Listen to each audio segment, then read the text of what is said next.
আরে কি করছো তুমি? ছাড়ো, আমাকে ছাড়ো বলছি। তোমার কি মাথা খারাপ হয়ে গেছে নাকি? এসব তুমি কি করছো? তুমি কি জানো আমি কে? আমি তোমাকে ভালোবেসে ফেলেছি। তোমাকে না পেলে আমার জীবন মরণ একরকম। আর এটা খুব ভালোভাবেই বুঝতে পেরেছি আমি যে তোমার সঙ্গে লিভ ইন সম্পর্কে না যাই তাহলে তুমি আমার সম্পর্কটাকে কোনো দিনই গুরুত্ব দেবে না। তাই আমি এটা করতে বাধ্য হচ্ছি। তোমার সঙ্গে রুম শেয়ার করাটাই ছিল আমার জীবনের সবচাইতে বড় ভুল। তুমি কেন বুঝতে পারছো না? তুমি একটা ছেলে আর আমি একটা মেয়ে। তুমি চাইলে জীবনে অনেক কিছু করতে পারো, কিন্তু আমার সেটা সম্ভব নয়। মানুষ চাইলে তার জন্য কোনো কিছুই অসম্ভব নয়। যাই হোক, এখন কথা বাড়িয়ে সময় নষ্ট করে কোনো লাভ নেই। যেটা করতে চাইছি সেটা করতে দাও। তার মানে তুমি আমার কোনো কথাই শুনবে না, তাই তো? আচ্ছা ঠিক আছে, তোমার যা ইচ্ছা তুমি তাই করো, আমি তোমাকে কিছুই বলবো না। তবে একটা কথা মনে রেখো, এর জন্য তোমাকে পরকালে জবাব দিতে হবে। আমি তোমাকে বোঝানোর জন্য অনেক চেষ্টা করলাম, কিন্তু তুমি আমার কোনো কথাই শুনলে না। কারণ তুমি খুব ভালো করেই জানো আমি ঠিক করিয়ে নিয়েছি তোমার কোনো কথাই শুনবো না। তাহলে আমাকে কোনো কথা বলে কি লাভ আছে? এখন যেটা করছি সেটা করতে দাও। এই বলে নীল নেহাকে আবারও বিছানায় ফেলে দেয়। আর তারপর আস্তে আস্তে নেহার ঠোঁট দুটোর উপর ঝাঁপিয়ে পড়ে। নীল নেহার ঠোঁট দুটোতে কিস করছিল, আর এদিকে নেহা প্রচণ্ড বিরক্ত বোধ করছিল, কারণ এতে তার কোনো সম্মতি ছিল না। কিন্তু এই মুহূর্তে বেশি বাড়াবাড়ি করেও লাভ নেই, কারণ এখান থেকে কেউ নেহাকে বাঁচাতে আসবে না, যেটা হওয়ার সেটা হবেই। তাই নেহা মনে মনে ভাবলো এখন আর বাড়াবাড়ি না করে যেটা হচ্ছে সেটা মেনে নেওয়াই বুদ্ধিমানের কাজ। তখনই হঠাৎই নীল নেহাকে বলে উঠল, নেহা, তুমি কি এখন আমার উপর রেগে আছো? আমি একাই শুধু তোমাকে আদর করে যাচ্ছি, তুমি কোনো রেসপন্স করছো না। আমি কি করব? আমার কি করার আছে? যা করার শত তুমিই করছো। তাহলে এখানে আমার কি কোনো দরকার আছে? আমাকে তুমি এইভাবে বলো না, কেননা আমি তোমাকে প্রচণ্ড ভালোবাসি, তোমাকে হারিয়ে ফেলতে চাই না। আমি খুব ভালো করে জানি বাড়িতে তোমার বিয়ের সম্বন্ধ চলছে, আর পরীক্ষা শেষে তুমি বাড়িতে গেলেই তোমার বিয়েটা হয়ে যাবে। কিন্তু আমি তোমাকে ছাড়া বেঁচে থাকতে পারবো না। তাই আমি শুধুমাত্র তোমার সঙ্গে এইটা করি যাতে তুমি আমাকে ছাড়া অন্য কাউকে বিয়ে করতে না পারো। একবার হলেও আমার জন্য তোমার মনে ভালোবাসার উদয় হয়। কিন্তু নীল, তোমার কি একবারও মনে হচ্ছে না তুমি ভুল কিছু করছো? ভুল পথে হাঁটছো? না, আমার সেই সব কিছুই মনে হচ্ছে না, কারণ আমি যা করেছি চিন্তা ভাবনা করেই করছি। আমি কখনোই চিন্তা ভাবনা না করে কোনো কিছু করি না। আমি যেটা করছি আমার ভালোর জন্যই করছি। তাই এই বিষয়ে আমি কারোরই মতামত গ্রহণ করব না। প্লিজ নেহা, তুমি আর আমাকে বাধা দিও না। আমি যেটা করছি আমাকে সেটা করতে দাও, কারণ আমি তোমায় অসম্ভব ভালোবাসি। তোমাকে হারিয়ে আমি বেঁচে থাকতে পারবো না। এই বলে নীল নেহার উপর আবারও ঝাঁপিয়ে পড়ে আর সেই সময়টাকে উপভোগ করতে থাকে। নীল নেহার শরীরে বিভিন্ন স্থানে ভালোবাসার আলিঙ্গন করেই যাচ্ছিল, আর নেহা সেসব কিছু মুখ বুজে সহ্য করছিল। প্রায় 20 মিনিট পর নেহাকে নীল ছেড়ে দিয়ে বিছানার এক পাশে শুয়ে পড়ল। আর নেহা তো অনবরত কান্না করেই চলছিল। নীল তার সঙ্গে কেন এরকমটা করলো? নেহা তো নীলকে প্রচণ্ড বিশ্বাস করত, কিন্তু তার সঙ্গে কেন এরকম হলো? I am so sorry Neha, please তুমি আমাকে ক্ষমা করে দিও। আমি তোমার সঙ্গে এরকমটা করতে চাইনি, কিন্তু আমি খুব ভালো করেই জানি আমি যদি তোমার সঙ্গে এরকমটা না করতাম তাহলে তুমি আমাকে ছেড়ে চলে যেতে। কারণ তোমার ফ্যামিলি তোমার জন্য বিয়ের সম্বন্ধ করছে। তুমি তোমার ফ্যামিলির খুবই বাধ্য একটা মেয়ে, তাই আমি তোমার সঙ্গে এরকমটা করতে বাধ্য হলাম। তুমি আমার সঙ্গে আর কোনো কথাই বলবে না। আমি তোমার সঙ্গে কোনো কথাই বলতে চাই না। তুমি আমার সঙ্গে যেটা করেছো তার জন্য আজ না হোক কাল তোমাকে পস্তাতে হবে। আর আমি তো তোমাকে বিশ্বাস করেছিলাম। তুমি আমার বিশ্বাসের এই প্রতিদান দিলে, এটা তোমার কাছ থেকে আমার পাওনা ছিল না হয়তো। তাহলে আমি কি করতাম তুমি নিজেই আমাকে সেটা বলো। আমি কতবার কতভাবে তোমাকে ভালোবাসি সেটা বোঝাতে চেয়েছি, কিন্তু তুমি কি একবারও আমার ভালোবাসা বুঝতে চেয়েছো? তুমি বারবার আমাকে অ্যাভয়েড করে গেছো, কিন্তু একটা কাজ তুমি ভালো করেছো, সেটা হলো তুমি আমার সঙ্গে রুম শেয়ার করতে স্বীকার করেছিলে। আর তুমি যদি সেটা না করতে তাহলে হয়তো আজ আমি এই সুযোগটা হয়তো পেতাম না। হ্যাঁ, এখন আমি যেটা বুঝতে পেরেছি এটাই ছিল আমার জীবনের সবচাইতে বড় ভুল। কেন আমি তোমাকে বিশ্বাস করতে গেলাম? আমি যদি বিশ্বাস করে তোমার সঙ্গে লিভ ইনে না আসতাম, তাহলে হয়তো আজ আমার সঙ্গে এরকমটা হতো না। আমি এখন মানুষের সামনে মুখ দেখাবো কি করে? আর আমার ফ্যামিলিকে কিভাবে বলবো তুমি আমার সঙ্গে এই সব কিছু করেছো? আমি বিয়ের আগেই আমার সতীত্ব হারিয়ে ফেলেছি। এই বলে নেহা বিছানা থেকে নেমে কোনো রকমে নিজের কাপড় চোপড় ঠিক করে ওয়াশরুমে ঢুকে যায়। প্রায় 1 ঘন্টা হয়ে গেছে, এখনও নেহা ওয়াশরুম থেকে বের হচ্ছে না। এদিকে নীলের টেনশন ক্রমশই বেড়েই চলেছে। নেহা আবার উল্টাপাল্টা কিছু করে বসবে না তো? তারপর আরও কিছু সময় পর নেহা ওয়াশরুম থেকে বের হয়, আর তাকে দেখেই নীল দৌড়ে গিয়ে তার সামনে দাঁড়ায় আর বলতে থাকে, প্লিজ নেহা, তুমি আমাকে ক্ষমা করে দাও। আমি তোমার সঙ্গে এরকমটা করতে চাইনি, কিন্তু কি করব বলো? আমি যে তোমায় প্রচণ্ড ভালোবাসি। তোমাকে ছাড়া আমার বেঁচে থাকা প্রায় অসম্ভব, তাই আমি তোমার সঙ্গে এরকমটা করতে বাধ্য হলাম। তুমি আমার সঙ্গে কোনো কথাই বলবে না। আমি তোমার সঙ্গে কোনো কথা বলতে চাই না। আজকের এই মুহূর্তটাই তোমার সঙ্গে আমার কাটানো জীবনের শেষ মুহূর্ত। আজকের পর কখনোই তুমি আমাকে সামনে দেখতে পাবে না, কারণ আজকেই আমি এখান থেকে চলে যাচ্ছি। আমার চাকরির কোনো দরকার নেই। এই কথা বলে নেহা সোজা নিজের রুমে চলে গেল আর লাগেজ গুছিয়ে একদম গ্রামের বাড়ির উদ্দেশ্যে রওনা হলো। নীল নেহাকে আটকানোর জন্য অনেক চেষ্টা করছিল, কিন্তু সে কোনোভাবেই পারল না। আসলে নীল এরকমটা করতে চায়নি, সে নেহাকে ভালোবাসে, তাই সে নেহাকে হারাতে চায় না। কিন্তু নেহা তার পরিবারের অতি বাধ্য একটা মেয়ে, সে তার ফ্যামিলির মান সম্মান বাঁচাতে যা ইচ্ছে তাই করতে পারে। এমনকি নিজের ভালোবাসার কোরবানি দিতেও সে দুইবার চিন্তা করে না। কিছুদিন আগেই নেহার বাড়ি থেকে হঠাৎ একটা ফোন আসে আর জানানো হয় নেহার বিয়ের সম্বন্ধ চলছে। এরপর থেকে নীলের এসব পাগলামো শুরু হতে থাকে। যদিও নীল অনেক আগে থেকে নেহাকে বোঝানোর চেষ্টা করছিল সে নেহাকে ভালোবাসে, কিন্তু নেহা সব কিছু বুঝেও না বুঝার অভিনয় করছিল। কারণ সে খুব ভালো করেই জানে তার ফ্যামিলিতে প্রেম ভালোবাসার কোনো জায়গা নেই। তার ফ্যামিলির মানুষ যেন প্রেম ভালোবাসা কি সেটা বুঝেই না। যাই হোক ভিউয়ার্স, আপনাদের এইভাবে বললে হয়তো বুঝতে সমস্যা হবে। চলুন একটু ফ্ল্যাশব্যাক থেকে ঘুরে আসি। আজ শনিবার সকালবেলা ঘুম থেকে উঠেই নীল ফ্রেশ হয়ে তৈরি হয়ে নিল ভার্সিটি যাওয়ার জন্য। তারপর বাসা থেকে তার বাইক নিয়ে বেরিয়ে পড়ল। প্রায় 10 মিনিটের মতো সময় লাগলো ভার্সিটি পৌঁছাতে। আর ঠিক তখনই তার ভার্সিটির দুই বান্ধবী কথোপকথন করছিল।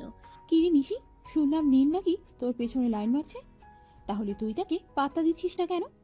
নীলের মতো একটা ছেলে যদি আমার পিছনে একবার লাইন মারতো, তাহলেই তো আমি তার প্রেমে রাজি হয়ে যেতাম। দুই একবার কথা বললেই তার প্রেমে রাজি হয়ে যেতে হবে এমন তো কথা নেই। সে আমার সঙ্গে লাইন মারছে সেটা ঠিক আছে, কিন্তু একটু সময় নিয়ে আগে ভেবে নি তার সঙ্গে আমি সম্পর্কে যেতে পারবো কি না। তুই যাই বলিস না দোস্ত, নীলের মতো একটা ছেলেকে এভাবে বাজিয়ে রাখা তোর একদমই ঠিক হয়নি। আমাদের ভার্সিটিতে নীল একমাত্র ছেলে যার কথাতে যে কোনো মেয়ে রাজি হয়ে যেতে পারে, আর তুই কি না তাকে ওয়েটিং লিস্টে রেখেছিস? শোন, আমি না এ ব্যাপারে তোর সঙ্গে কোনো কথা বলতে চাই না। আমি আমার ব্যাপারে নিজের সিদ্ধান্ত নিতে চাই। আমি তোর কোনো কথাই শুনছি না। আর হ্যাঁ, তোকে একটা কথা বলে দিচ্ছি, আজকের পর আর এই বিষয় আমার সঙ্গে কোনো কথাও বলবি না। আমার যখন যেটা ভালো মনে হবে তখন আমি সেটাই করব। আমি কারো সিদ্ধান্তে চলি না। এই বলে দুই বান্ধবী কথা কাটাকাটি করছিল, ঠিক এমন সময় নীল সেখানে এসে উপস্থিত হয়। আর নীলকে দেখেই নিশি বলতে থাকে, দেখো নীল, তুমি যাই কিছু করো না কেন আমাকে তুমি পটাতে পারবে না। কারণ তোমার চাইতে বড়লোক বাবার ছেলেরা আমার পিছনে লাইন মারে, আমি তাদেরকেই পাত্তা দিই না। আর সেখানে তুমি তো একটা জাস্ট হাস্যকর বিষয়। ও তাই নাকি? আচ্ছা ঠিক আছে, কোনো সমস্যা নেই। এই রিমি, তুমি আমার সঙ্গে চলো, তোমাকে নিয়ে আজ ঘুরতে যাব। কি হলো রিমি, যাবে কিনা বলো? অফ মাই সুইট হার্ট, এটা তুমি কি বলেছো? তুমি আমাকে বলবে আর আমি তোমার সঙ্গে যাব না? এমনটা হতে পারে নাকি? তুমি 2-3 মিনিট দাঁড়াও, আমি আসছি। আরে রিমি, এসব তুই কি বলছিস? তুই এই ছেলের সঙ্গে ঘুরতে যাবি? তোর কি মাথা খারাপ হয়ে গেছে নাকি? আমার মাথা খারাপ হয়নি, আমার মাথা একদমই ঠিক আছে।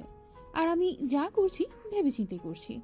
নীলের মতো একটা ছেলেকে অ্যাভয়েড করে চলার মতো বোকা আমি নই। তুই জানিস নীলের বাবার কোটি কোটি টাকার সম্পত্তি, আর সে নিজেও দেখতে যথেষ্ট হ্যান্ডসাম, তাই তাকে অ্যাভয়েড করে চলার মতো কোনো কারণ আমি খুঁজে পাচ্ছি না। তোর যা ইচ্ছে তাই কর। নীল, চলো, আমি তোমার সঙ্গে যাচ্ছি। হ্যাঁ রিমি, তুমি একদম ঠিক কথাই বলেছ। নিশির মতো বোকামি তুমি করো না। নিশি আমাকে পেয়েও অ্যাভয়েড করেছে। আর নিশি, তোমাকে বলছি, আমি নীল কোনো মেয়েকে ট্রাই করব, আর সেই মেয়ে পড়বে না এমনটা হতেই পারে না। এখন থেকে তোমার আফসোসের দিন শুরু। যাও, গেট লস্ট। এই কথা বলেই নীল রিমিকে নিয়ে বাইকে করে ভার্সিটি থেকে বের হয়ে গেল। যদিও সে এসেছিল ভার্সিটিতে ক্লাস করতে, কিন্তু ক্লাস করা তো তার জন্য নয়, কারণ সে তো ভার্সিটিতে আসে প্রতিদিন নতুন নতুন মেয়ে নিয়ে ডেটিং করতে। এটা তার নিত্য দিনকার রুটিন বলা চলে। আজ সে এই মেয়ে, কাল ওই মেয়েকে নিয়ে ডেটিংয়ে যাবে। এটা তার অভ্যাস হয়ে গেছে, নয়তো তার ভালোই লাগে না। যাই হোক, এদিকে নীল আর রিমি দুজনে বাইকে বসেই গল্প করছিল। সো সুইটহার্ট, আমরা কোথায় যাচ্ছি সেটা তো আমায় বলো। যদিও তোমার সঙ্গে জাহান্নামে যেতেও আমার কোনো আপত্তি নেই। আরে, এসব কি পাগলের মতো কথা বলছো? আমি তোমাকে নিয়ে জাহান্নামে কেন যেতে যাব? আমি তো তোমাকে নিয়ে সিনেমা হলে যাচ্ছি। আজ আমরা দুজনে সিনেমা দেখব আর অনেক মজা করব। রাজি মানে 100 বার রাজি। তোমাকে তো আমি আগে থেকেই বলেছি তোমার সঙ্গে জাহান্নামে যেতেও আমার কোনো সমস্যা নেই। তবে তোমাকে একটা কথা বলার আছে। সামনেই কিন্তু আমার সেমিস্টার ফি আছে, ওটা কিন্তু তোমাকে দিতে হবে। আরে বাবা, ঠিক আছে, কোনো সমস্যা নেই। সেমিস্টার ফি আর কত? মাত্র 25,000 টাকাই তো। সেটা তোমাকে আমি দিয়ে দেব, কোনো প্রবলেম হবে না। তুমি শুধু আমার সঙ্গে থেকো আর আমায় একটু আনন্দ দিও, তাহলেই হবে। আর কিছুই চাই না তোমার থেকে। তুমি আসলেই অনেক ভালো সুইটহার্ট। আমি বুঝতে পারলাম না নিশি কেন তোমায় অ্যাভয়েড করলো। তোমার মতো ছেলেকে কেউ অ্যাভয়েড করে? আসলে তুমি অনেক বুদ্ধিমান মেয়ে তো, তাই তুমি আমাকে বুঝতে পেরেছো। নিশি অনেকটা বোকা, তাই আমাকে বুঝতে পারিনি। কোনো সমস্যা নেই। তুমি আমায় আনন্দ দিতে পারলে তুমি আমার কাছে যা চাইবে আমি তোমাকে তাই দেব। এই কথা বলতে বলতে তারা বিশাল একটা ভবনের সামনে এসে দাঁড়ায়। তারপর বাইক পার্কিং করে নীল রিমিকে নিয়ে ভিতরে প্রবেশ করে। তারা লিফটে ছিল, তখনই হঠাৎ নীলের চোখ আটকে গেল একটা মেয়ের উপর। নীল যে লিফট দিয়ে উপরে উঠছিল, তার বিপরীত লিফট দিয়ে সেই মেয়েটা নিচের দিকে নামছিল। নীল হা করে সেই মেয়েটার দিকে তাকিয়ে আছে। নীল ভাবতেই পারছে না এটা মেয়ে না আকাশের পরী। মেয়ে মানুষ এতটা সুন্দরী হতে পারে নীল এর আগে কখনো দেখেনি। এই মেয়েটাকে যেন আল্লাহ তাআলা নিজের হাতে অপরূপ সৌন্দর্য দান করেছেন। তখনই নীল ওই মেয়েটার পেছনের মেয়েটা ওই ভবন থেকে বের হয়ে সোজা একটা দোতলা বাড়িতে ঢুকে। সে তার ব্যাগপত্র রেখে ড্রয়িং রুমে একটু বিশ্রাম নেবে ভেবেছে। তখনই সে কলিং বেলের আওয়াজ শুনতে পায়। এই সময় আবার কে আসলো? আমি তো সেটাই বুঝতে পারছি না। আন্টি আঙ্কেল তো আরো অনেকক্ষণ পরে আসবে, তাহলে কে এসেছে? আচ্ছা যাই হোক, আগে দরজাটা তো খুলি, তারপর দেখি কে এসেছে। 7-5 চিন্তা করতে করতে নেহা দরজাটা খুলে, আর দরজা খুলেই দেখে তার সামনে এক সুদর্শন পুরুষ দাঁড়িয়ে আছে, যাকে সে আজকের আগে কখনোই দেখেনি। তাই সে অবাক হয়ে জিজ্ঞাসা করে, কি ব্যাপার, কে আপনি? আর কি আপনার পরিচয়? আপনাকে তো আজকের আগে কখনো এখানে দেখেছি বলে মনে হয় না। অপরিচিত মেহমান বলে কি ভিতরে আসার পারমিশন দেবেন না? আপনি আমাকে গেটের বাইরেই দাঁড় করিয়ে রাখবেন? এটা কোন ধরনের ভদ্রতা? দেখুন, এইটা আমার নিজের পরিবার নয়।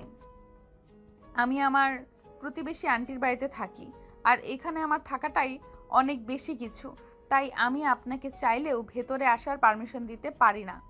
ও আচ্ছা, ঠিক আছে, আমি বুঝতে পেরেছি এটা আপনার বাড়ি নয়। তাই বলে একজন মেহমান আসলে আর আপনাকে মেহমানকে ভিতরে ঢুকতে দিবেন না, এটাও কি ভদ্রতার মধ্যে পড়ে নাকি? দেখুন, আপনাকে তো আমি চিনি না, আর আপনার সম্পর্কে কোনো কিছু জানিও না, তাহলে আপনাকে আমি কিভাবে ঢুকতে দিব বলেন? তাছাড়া এটা যদি আমার নিজের বাড়ি হতো তাহলে অন্য কথা। যাই হোক, তবে আপনি যখন এত করে বলছেন, ঠিক আছে, ভেতরে এসে বসুন। আর হ্যাঁ, আমি কি আপনার জন্য চা কফি কিছু বানিয়ে নিয়ে আসবো? আপাতত আমার কিছুই লাগবে না, আমি শুধু আপনার সঙ্গে একটু কথা বলতে চাই।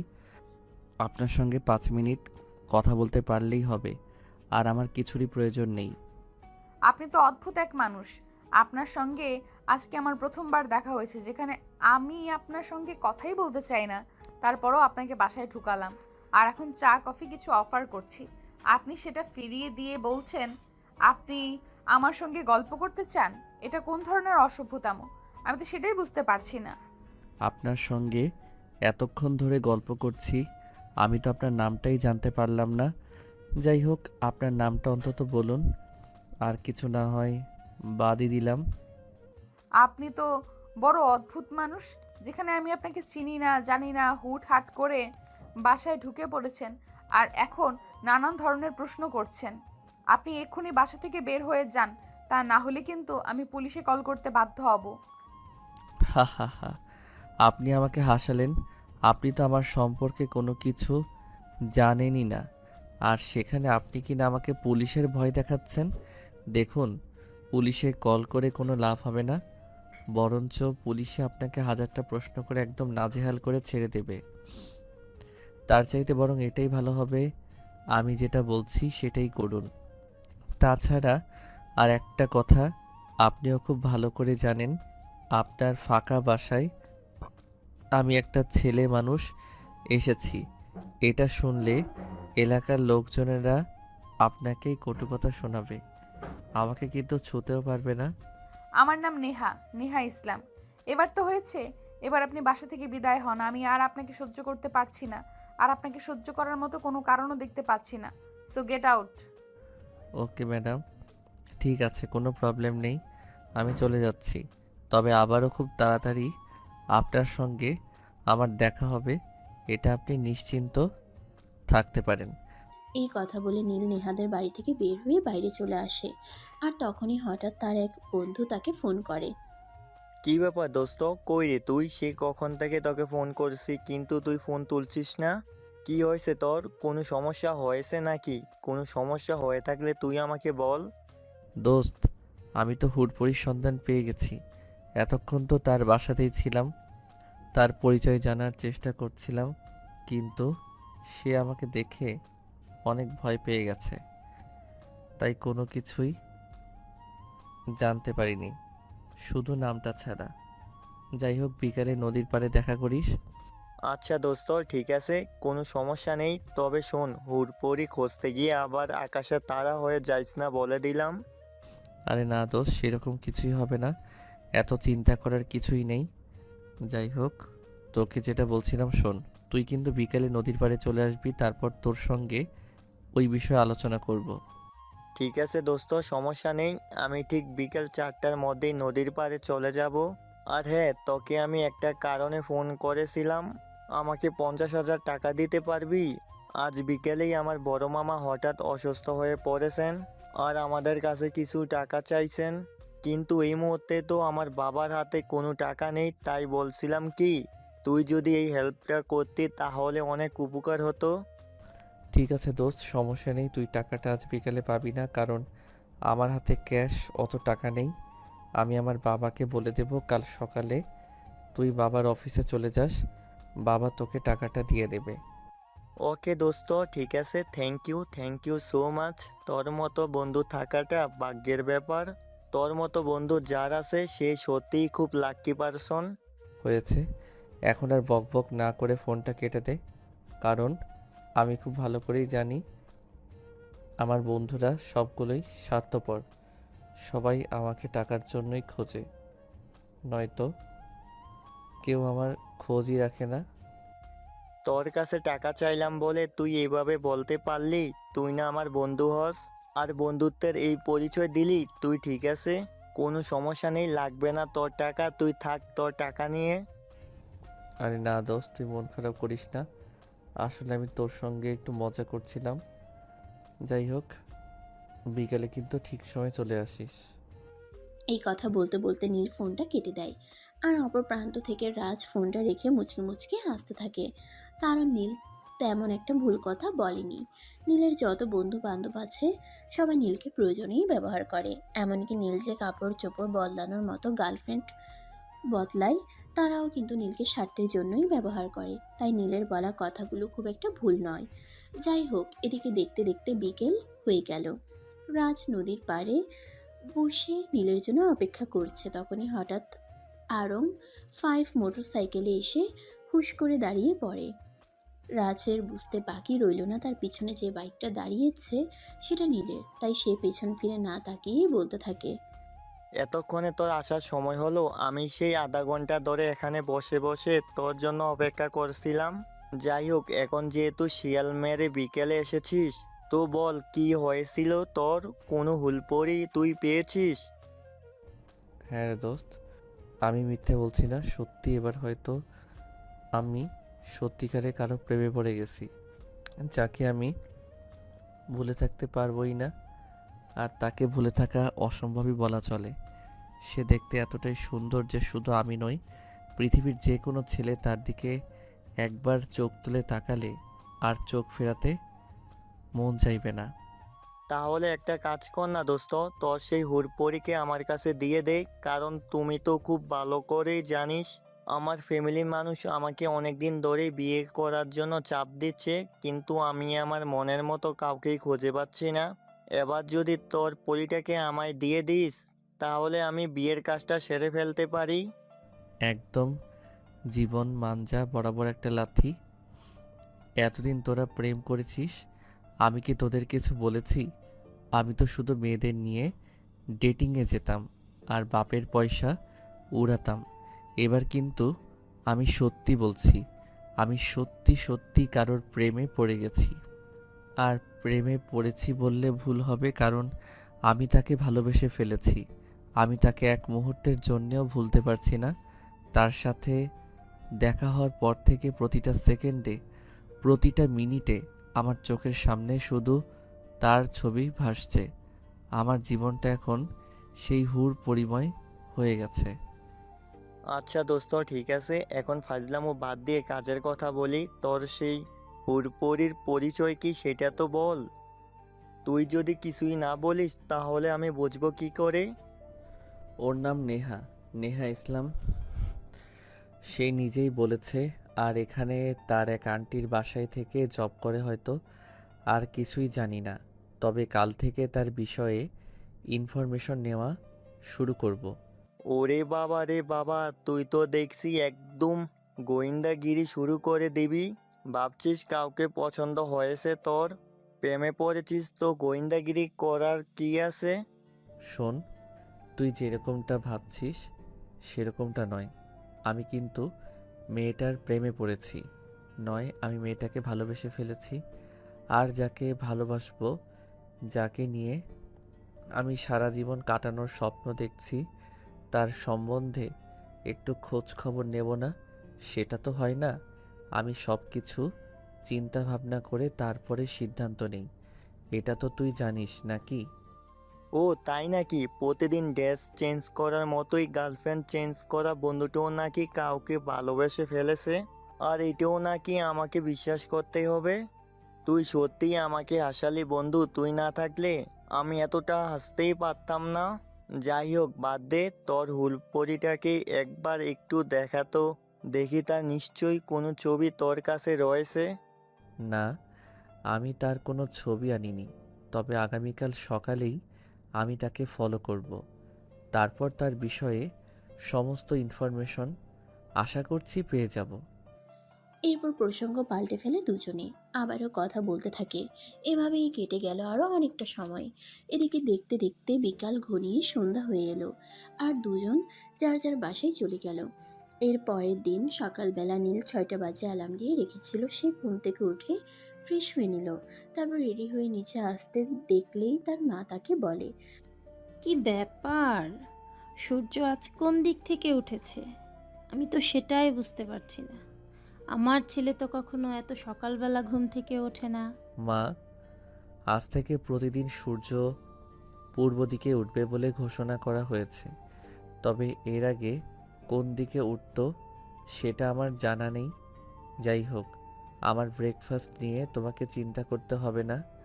আমি বাইরে থেকে ব্রেকফাস্ট করে নেব। এখন আমি বেরোচ্ছি, আর কখন ফিরবো সেটাও জানি না। এগুলো কোন ধরনের কথা? আমি তো সেটাই বুঝতে পারছি না। এখন সবে মাত্র সকাল 7টা বাজে, আর তুমি বাসা থেকে বের হয়ে যাচ্ছ। আর তারপর তুমি কখন বাসায় ফিরবে তারও কোনো ঠিক ঠিকানা নেই। এটা কি হয় নাকি? তুমি যেখানেই যাও না কেন, তোমাকে কিন্তু ভার্সিটি যেতেই হবে, কারণ সামনেই তোমার এক্সাম আছে। পরপর 3 বছর ধরে একই সেমিস্টারে পড়ে রয়েছো। তোমার কি একটুও লজ্জা করে না এটা নিয়ে? মা শোনো, তোমাকে একটা কথা বলি। লজ্জা হলো নারীদের ভূষণ। আমি তো আর নারী নই, তাহলে আমার কেন লজ্জা করবে বলো? আমার একটু লজ্জা করে না, বরঞ্চ আমার আরও খুবই ভালো লাগে। প্রতি বছর ভার্সিটিতে নতুন নতুন মেয়ে আসে, আর প্রতিদিনই আমি একটা একটা নতুন মেয়ের সঙ্গে প্রেম করতে পারি। যাই হোক, তবে একটা কথা এখন তোমায় বলি, আজকের পর থেকে হয়তো আর প্রতিদিন নতুন নতুন গার্লফ্রেন্ড চেঞ্জ করতে হবে না, কারণ আমি পার্মানেন্টলি একজনকে পেতে চলেছি। ওরে বাবা রে বাবা, যে ছেলেটাকে দেখলেই সবাই প্লে বয় বলে, আর সে কিনা এখন পার্মানেন্টলি কারো সঙ্গে প্রেম করতে যাচ্ছে, এটাও আমাকে বিশ্বাস করতে হবে? যাই হোক, আমি অত কথা শুনতে চাই না। তোমাকে এখন থেকে প্রতিদিন ভার্সিটি যেতেই হবে, আর প্রত্যেকটা ক্লাস অ্যাটেন্ডও করতে হবে। আমি আদৌ আর পড়াশোনা করব কি না সেই বিষয়ে নিশ্চিত নই, তবে আমি এখন আসছি। আর আমাকে ফোন করলেও কোনো লাভ হবে না। আমি যেখানে যাচ্ছি সেই কাজটা শেষ না করে আমি কোনোভাবেই আর বাড়িতে আসবো না। যদিও এরপর তার মা তাকে কিছু জিজ্ঞাসা করতে চাইছিল, কিন্তু সে আর এই বিষয়ে কোনো সুযোগ না দিয়ে সোজা বাসা থেকে বের হয়ে চলে গেল। 8টা বাজার আগেই সে নেহাদের বাড়ির সামনে দাঁড়িয়ে অপেক্ষা করতে থাকে। নেহা তখন ব্যালকনিতে দাঁড়িয়ে চুল আঁচড়াচ্ছিল। তখনই সে নীলকে দেখতে পায় আর ব্যালকনি থেকেই বলে, এই যে মিস্টার, কি ব্যাপার, কি সমস্যা আপনার? আপনি আজকেও আবার আমার বাড়ির সামনে দাঁড়িয়ে কি দেখছেন, কি করছেন? যদি আমি বলি আপনার বাড়ির সামনে দাঁড়িয়ে আমি আপনার জন্যই অপেক্ষা করছিলাম, তাহলে আপনার উত্তরটা কি হবে সেটাই বলুন। দেখুন, আমি আপনাকে কালকেও বলেছি আর আজকেও বলছি, এটা কিন্তু আমার নিজের বাড়ি নয়। আমি আমার আন্টির বাসায় থাকি। শহরে আমার চেনা জানা কেউ নেই, তাই বলে আমি এখানে উঠেছি আর একটা চাকরি করছি। তো আমি চাই না আপনি কোনোভাবে আমাকে বিরক্ত করুন। কোনো সমস্যা নেই, আমি আর বিরক্ত করব না এখানে এসে। তবে আমি ওই চায়ের দোকানে বসে তোমার জন্য অপেক্ষা করছি। তোমার সঙ্গে কিছু কথা আছে। একদমই নয়, আমি আপনার সঙ্গে কোনো কথা বলতে চাই না। আপনি চুপচাপ এখান থেকে সোজা নিজের বাড়িতে চলে যান, আর কখনো আমাকে ফলো করতে আসবেন না। আমি বুঝতে পারছি না সমস্যা আপনার, আর কেনই বা আপনি এইভাবে আমার পেছনে পড়ে আছেন। আমি তো আপনার কোনো ক্ষতি করিনি, এমনকি আপনার কোনো পাকা ধানে মই দিয়েছি বলেও তো মনে হচ্ছে না। এই কথাটা শুনতে শুনতে নীল নেহাকে কোনো উত্তর না দিয়ে সেখান থেকে চলে গেল। পাশে এই চায়ের দোকানে বসে অপেক্ষা করছিল কখন নেহা বাসা থেকে বের হবে আর সে নেহার সঙ্গে কথা বলবে। এভাবেই চলে গেল প্রায় 15 মিনিটের মতো সময়। 15 মিনিট পর নেহা বাসা থেকে বের হয়ে অফিসে যাওয়ার উদ্দেশ্যে বাসার সামনে দাঁড়িয়ে নেহা রিক্সার জন্য অপেক্ষা করছিল। তখনই নীল বাইক নিয়ে তার সামনে এসে দাঁড়ায় আর বলে, যদি আপনার গন্তব্যস্থলের ঠিকানাটা দেন, তাহলে আমি আপনাকে আপনার গন্তব্যস্থল পর্যন্ত পৌঁছে দিয়ে আসতে পারি। আমার কোনো প্রবলেম হবে না। জি না সাহেব, তার কোনো প্রয়োজন হবে না। আমি রিক্সা পেয়ে যাব, আর আমার গন্তব্যস্থলে রিক্সা করে পৌঁছে যেতে পারবো। আপনার কোনো হেল্পের আমার প্রয়োজন নেই। আপনি এখন এখান থেকে আসতে পারেন। আপনি কেন আমাকে এতটা বিরক্ত করছেন সেটা কি আমি জানতে পারি? কারণটা খুব বেশি কিছু নয়, কারণটা খুবই সোজা, আর তুমি চাইলে আমি সেটা তোমাকে বলতেও পারি। হ্যাঁ, আমি তো সেটাই জানতে চাইছি। কি এমন কারণ যার কারণে আপনি এইভাবে আমার পেছনে পড়ে আছেন? যে কারণটা তো আমার জানাটা খুব দরকারি, খুব জরুরি। তো প্লিজ দেরি না করে বলে ফেলুন, আপনি কেন আমার পেছনে এভাবে পড়ে আছেন? যদি বলি তুমি আমার মন চুরি করে নিয়েছো, আর তাই আমি তোমার পিছনে ঘুরঘুর করছি। এই যে মিস্টার, ভদ্র ভাষায় কথা বলুন। আমি চুরি করতে যাব কেন? ওসব চুরি টুরির অভ্যাস আমার নেই। সো এইসব কথা বলতে আপনি আর কখনোই আমার পেছনে আসবেন না, আর আমি আপনাকে আমার সামনে দেখতেও চাই না। আর একটা কথা তো আমি আপনাকে আগেই বলে দিয়েছি, আমি এখানে কিন্তু নিজের বাড়িতে থাকি না। এইখানে আমাকে অনেক কিছু মেনটেন করতে হয়। তাই আপনি এমন কিছু করবেন না যাতে আমার এখানে থাকাটা কষ্টসাধ্য হয়ে দাঁড়ায়। তুমি এখানে থাকা নিয়ে চিন্তা করছো, আমি কিন্তু মোটেও তোমার থাকা নিয়ে চিন্তা করছি না। কারণ এই শহরটা এতটাও ছোট নয় যেখানে তোমার থাকার জায়গা হবে না। যাই হোক, কোথায় যাচ্ছিলে সেটা বলো, আমি তোমায় পৌঁছে দিয়ে আসি। আরে মিস্টার, আপনার মতো পোলাপান তো আমি জীবনেও দেখি নাই। আমি তো আপনাকে বললাম আমার আপনার হেল্পের কোনো প্রয়োজন নেই, তারপরও আপনি কেন এভাবে ছ্যাঁচড়ামি করছেন? আমি তো বলেছি আপনি এখান থেকে চলে যান। আমি আপনার সঙ্গে কোনো কথাই বলতে চাই না। এরপর নীল কিছু একটা বলতে চাইছিল, ঠিক তখনই সেখানে রিক্সা চলে আসে আর নেহা রিক্সায় উঠে যায়। তখন নীল আর কোনো উপায়ান্তর না দেখে মোটর সাইকেল নিয়ে নেহার পেছনে ফলো করতে থাকে। রিক্সা যেখানে এসে দাঁড়ালো সেই জায়গাটা দেখে তো নীলের চক্ষু চড়ক গাছ, কারণ এটা তো নীলের বাবার অফিস, মাইক্রোসফট কোম্পানি। তার মানে কি নেহা এখানেই চাকরি করে? নেহা অফিসের ভিতরে চলে যাওয়ার পর নীল গেটের সামনে থাকা সিকিউরিটিকে প্রশ্ন করে। সিকিউরিটি, এই মেয়েটা কি এখানেই চাকরি করে? হ্যাঁ ছোট সাহেব, এই তো 2 মাস হলো এই মেয়েটা এখানে চাকরি নিয়েছে। আর বড় সাহেবের কাছ থেকে শুনলাম মেয়েটা নাকি খুব ভালো আর খুব ভালোভাবে কাজ করে। কিন্তু একটা কথা আমাকে বলুন তো, আপনি কেন এই বিষয়ে জানতে চাইছেন? সেসব কথা আপনার না জানলেও চলবে। আগামীকাল আপনি সব কিছুই জানতে পেরে যাবেন। যাই হোক, এখন আমি আসছি। আর হ্যাঁ, এই মেয়েটার প্রতি কিন্তু একটু বিশেষ নজর রাখবেন। আমি আশা করি আপনাকে কি বলেছি আপনি বুঝতে পেরেছেন। নজর রাখতে হবে সেটা নয় বুঝলাম, কিন্তু কারণ কি এই পেছনে সেটা যদি আমাকে বলতেন তাহলে হয়তো আমার বুঝতে আরো একটু সহজ হতো।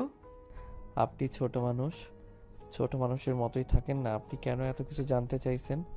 যাই হোক, আমি এখন আসছি। আর হ্যাঁ, আমি যে এই কোম্পানির এমডির ছেলে সেটা যেন এই মেয়েটা কোনোভাবেই জানতে না পারে। আর আমি যে এই অফিসের এমডির ছেলে সেটা কিন্তু আপনি ছাড়া এই অফিসের অন্য কোনো স্টাফ জানে না। ঠিক আছে স্যার, কোনো সমস্যা নেই। তবে বিষয়টা কি সেটা আমি কিছুটা আন্দাজ করতে পেরেছি। তবে আপনি কোনো চিন্তা করবেন না, আমি কখনোই এই বিষয়টা কারোর কাছে প্রকাশ করব না। তখন নীল আর কোনো কথা না বলে সোজা সেখান থেকে বাসায় চলে আসে। বিকেলবেলা যখন তার বাবা বাসায় আসলো তখন সে তার বাবার সঙ্গে কথা বলতে চায়। বাবা, আমি তোমার সঙ্গে কিছু কথা বলতে চাই, এবং এক্ষুনি, কারণ আমার কথা বলাটা খুবই জরুরি। তুমি আমার সঙ্গে কথা বলতে চাও সে বেশ ভালো কথা, কিন্তু হঠাৎ কি এমন জরুরি দরকার পড়লো না? মানে আসলে তুমি তো বিগত 3 বছরে একবারও আমার সঙ্গে ভালোভাবে কথা বলনি, তা আজ হঠাৎ তোমার কি এমন দরকার পড়লো যে খুব জরুরি কথা বলতে হবে? বাবা, আমি কাল থেকে তোমার অফিসে জয়েন করতে চাই, তোমার উত্তরাধিকারী হিসেবে নয়, সাধারণ একজন স্টাফ হিসেবে। এসব তুমি কি বলছো? তোমার কি মাথা খারাপ হয়ে গেছে নাকি? আমি তো সেটাই বুঝতে পারছি না। তুমি আমার অফিসে চাকরি নিবে, তাও আবার অফিসের সাধারণ একজন স্টাফ হিসেবে? কেন সেটা একবার আমাকে খুলে বলো, তারপর আমি চিন্তা করে দেখব। বাবা, আমি তোমাকে এত কিছুর কৈফিয়ত দিতে পারবো না, শুধু এইটুকুই বলছি যে আমি তোমার অফিসে জয়েন করতে চাই, তবে তোমার উত্তরাধিকারী হিসেবে নয়, অফিসের সাধারণ একজন স্টাফ হিসেবে। আর কেন আমি তোমার অফিসের সাধারণ একজন স্টাফ হিসেবে জয়েন করতে চাই সেটা যখন সময় হবে তখন তোমাকে বলবো। আপাতত এই বিষয়ে তোমায় কিছুই বলতে পারছি না। I am so sorry. নীলের মা, শুনছো? তোমার ছেলে এসব কি বলছে? তোমার ছেলের মাথা খারাপ হয়ে গেছে নাকি? আমি তো সেটাই বুঝতে পারছি না। সে আমার অফিসে কাজ করতে চাইছে, সে নিজের অফিসে কেন একজন স্টাফ হিসেবে জয়েন করবে? আমি তো সেটাই বুঝতে পারছি না। তুমি প্লিজ তোমার ছেলের সঙ্গে কথা বলো। তোমার ছেলের কোনো ভীমরতি হয়েছে সেটা বোঝার চেষ্টা করো। হ্যাঁ, আমিও তো সেটাই চিন্তা করছি। তোমার ছেলের আবার কি ভীমরতি হলো যে সে অফিসের একজন সাধারণ স্টাফ হিসেবে জয়েন করতে চাইছে, যেখানে পুরো অফিসের উত্তরাধিকারী সে হতে চলেছে? মা বাবা, আমি তোমাদের কোনো কথার আপাতত কোনো কৈফিয়ত দিতে চাইছি না, আর দেওয়ার কোনো ইচ্ছা নেই। তবে যেটা সত্যি সেটাই বলছি, আমি আমাদের অফিসে সাধারণ একজন স্টাফ হিসেবে আগামীকাল থেকেই জয়েন করতে চাই। আমি তোমার এসব পাগলামো নিতে পারবো না। তোমার যা ইচ্ছে তুমি তাই করতে পারো, কিন্তু তোমাকে আমি কোনোভাবেই আমার অফিসের একজন স্টাফ হিসেবে অ্যাপয়েন্টমেন্ট করতে পারি না। কারণ তুমি খুব ভালো করেই জানো আমাদের মাইক্রোসফট কোম্পানি, আমাদের অফিসের সমস্ত কাজ কম্পিউটারের মাধ্যমে হয়ে থাকে। আর সেখানে তো তুমি কম্পিউটারের কও জানো না। তাহলে আমি কেন আর কিভাবে তোমাকে আমার অফিসে রাখতে পারি সেটা তুমি আমায় বলবে? মা প্লিজ, তুমি বাবাকে বোঝাও।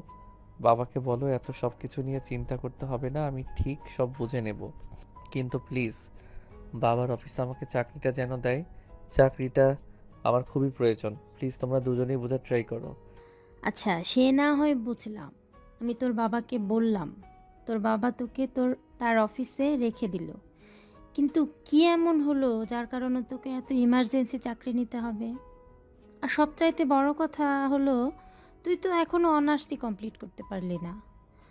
তাহলে তুই এখন আবার চাকরি দিয়ে কি করবি? আগে পড়াশোনাটা এক নাগাড়ে শেষ কর, তারপর তো আমাদের কোম্পানির মালিক তুইই হবি। তোমরা আমার কথা কেন বুঝতে পারছো না?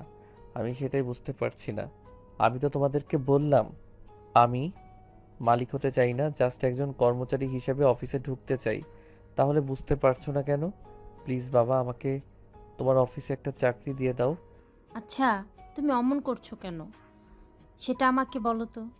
ছেলেটা তোমার কাছে শুধু একটা চাকরি চাইছে, অন্য কিছু তো চাইছে না। তাহলে তুমি তোমার অফিসে চাকরি দিতে এত ইতস্তত করছো কেন? আমি বুঝতে পারছি না, তোমাদের মা ছেলের দুজনেরই কি মাথা খারাপ হয়ে গেছে নাকি?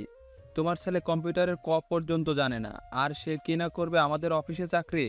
আমি আমার অফিসে তোমার ছেলেকে পিয়নের একটা চাকরি দিতে পারি, তাছাড়া কোনো চাকরি দিতে পারবো না। বাবার মুখ থেকে এমন কথা শুনে নীল কিছুটা রেগে গেল। আর সে বিষয়টা তার বাবা মা দুজনেই বুঝতে পারলো। তাই নীলের মা আবারও নীলের বাবাকে বলে, আচ্ছা, নিজের ছেলের সঙ্গে এমন ব্যবহার কেউ করে? ছেলেটা তোমাকে এত রিকোয়েস্ট করে বলছে তোমার অফিসে একটা চাকরি দেওয়ার জন্য, কিন্তু তুমি তো কোনো কথাই শুনছো না। তুমি এরকম কেন করছো বলো তো আমাকে? সে তো তোমার নিজেরই ছেলে, তোমার কাছে শুধু একটা চাকরি চাইছে, লাখ লাখ টাকা তো আর চাইছে না। তোমার ছেলের আমার অফিসে চাকরি করার চাইতে মাসে যদি 5 লাখ টাকা হাত খরচ চায়, তাও আমি সেটা দিতে পারবো, কোনো প্রবলেম হবে না। কিন্তু আসল সমস্যাটা আমি তোমাদের কাউকেই বোঝাতে পারছি না।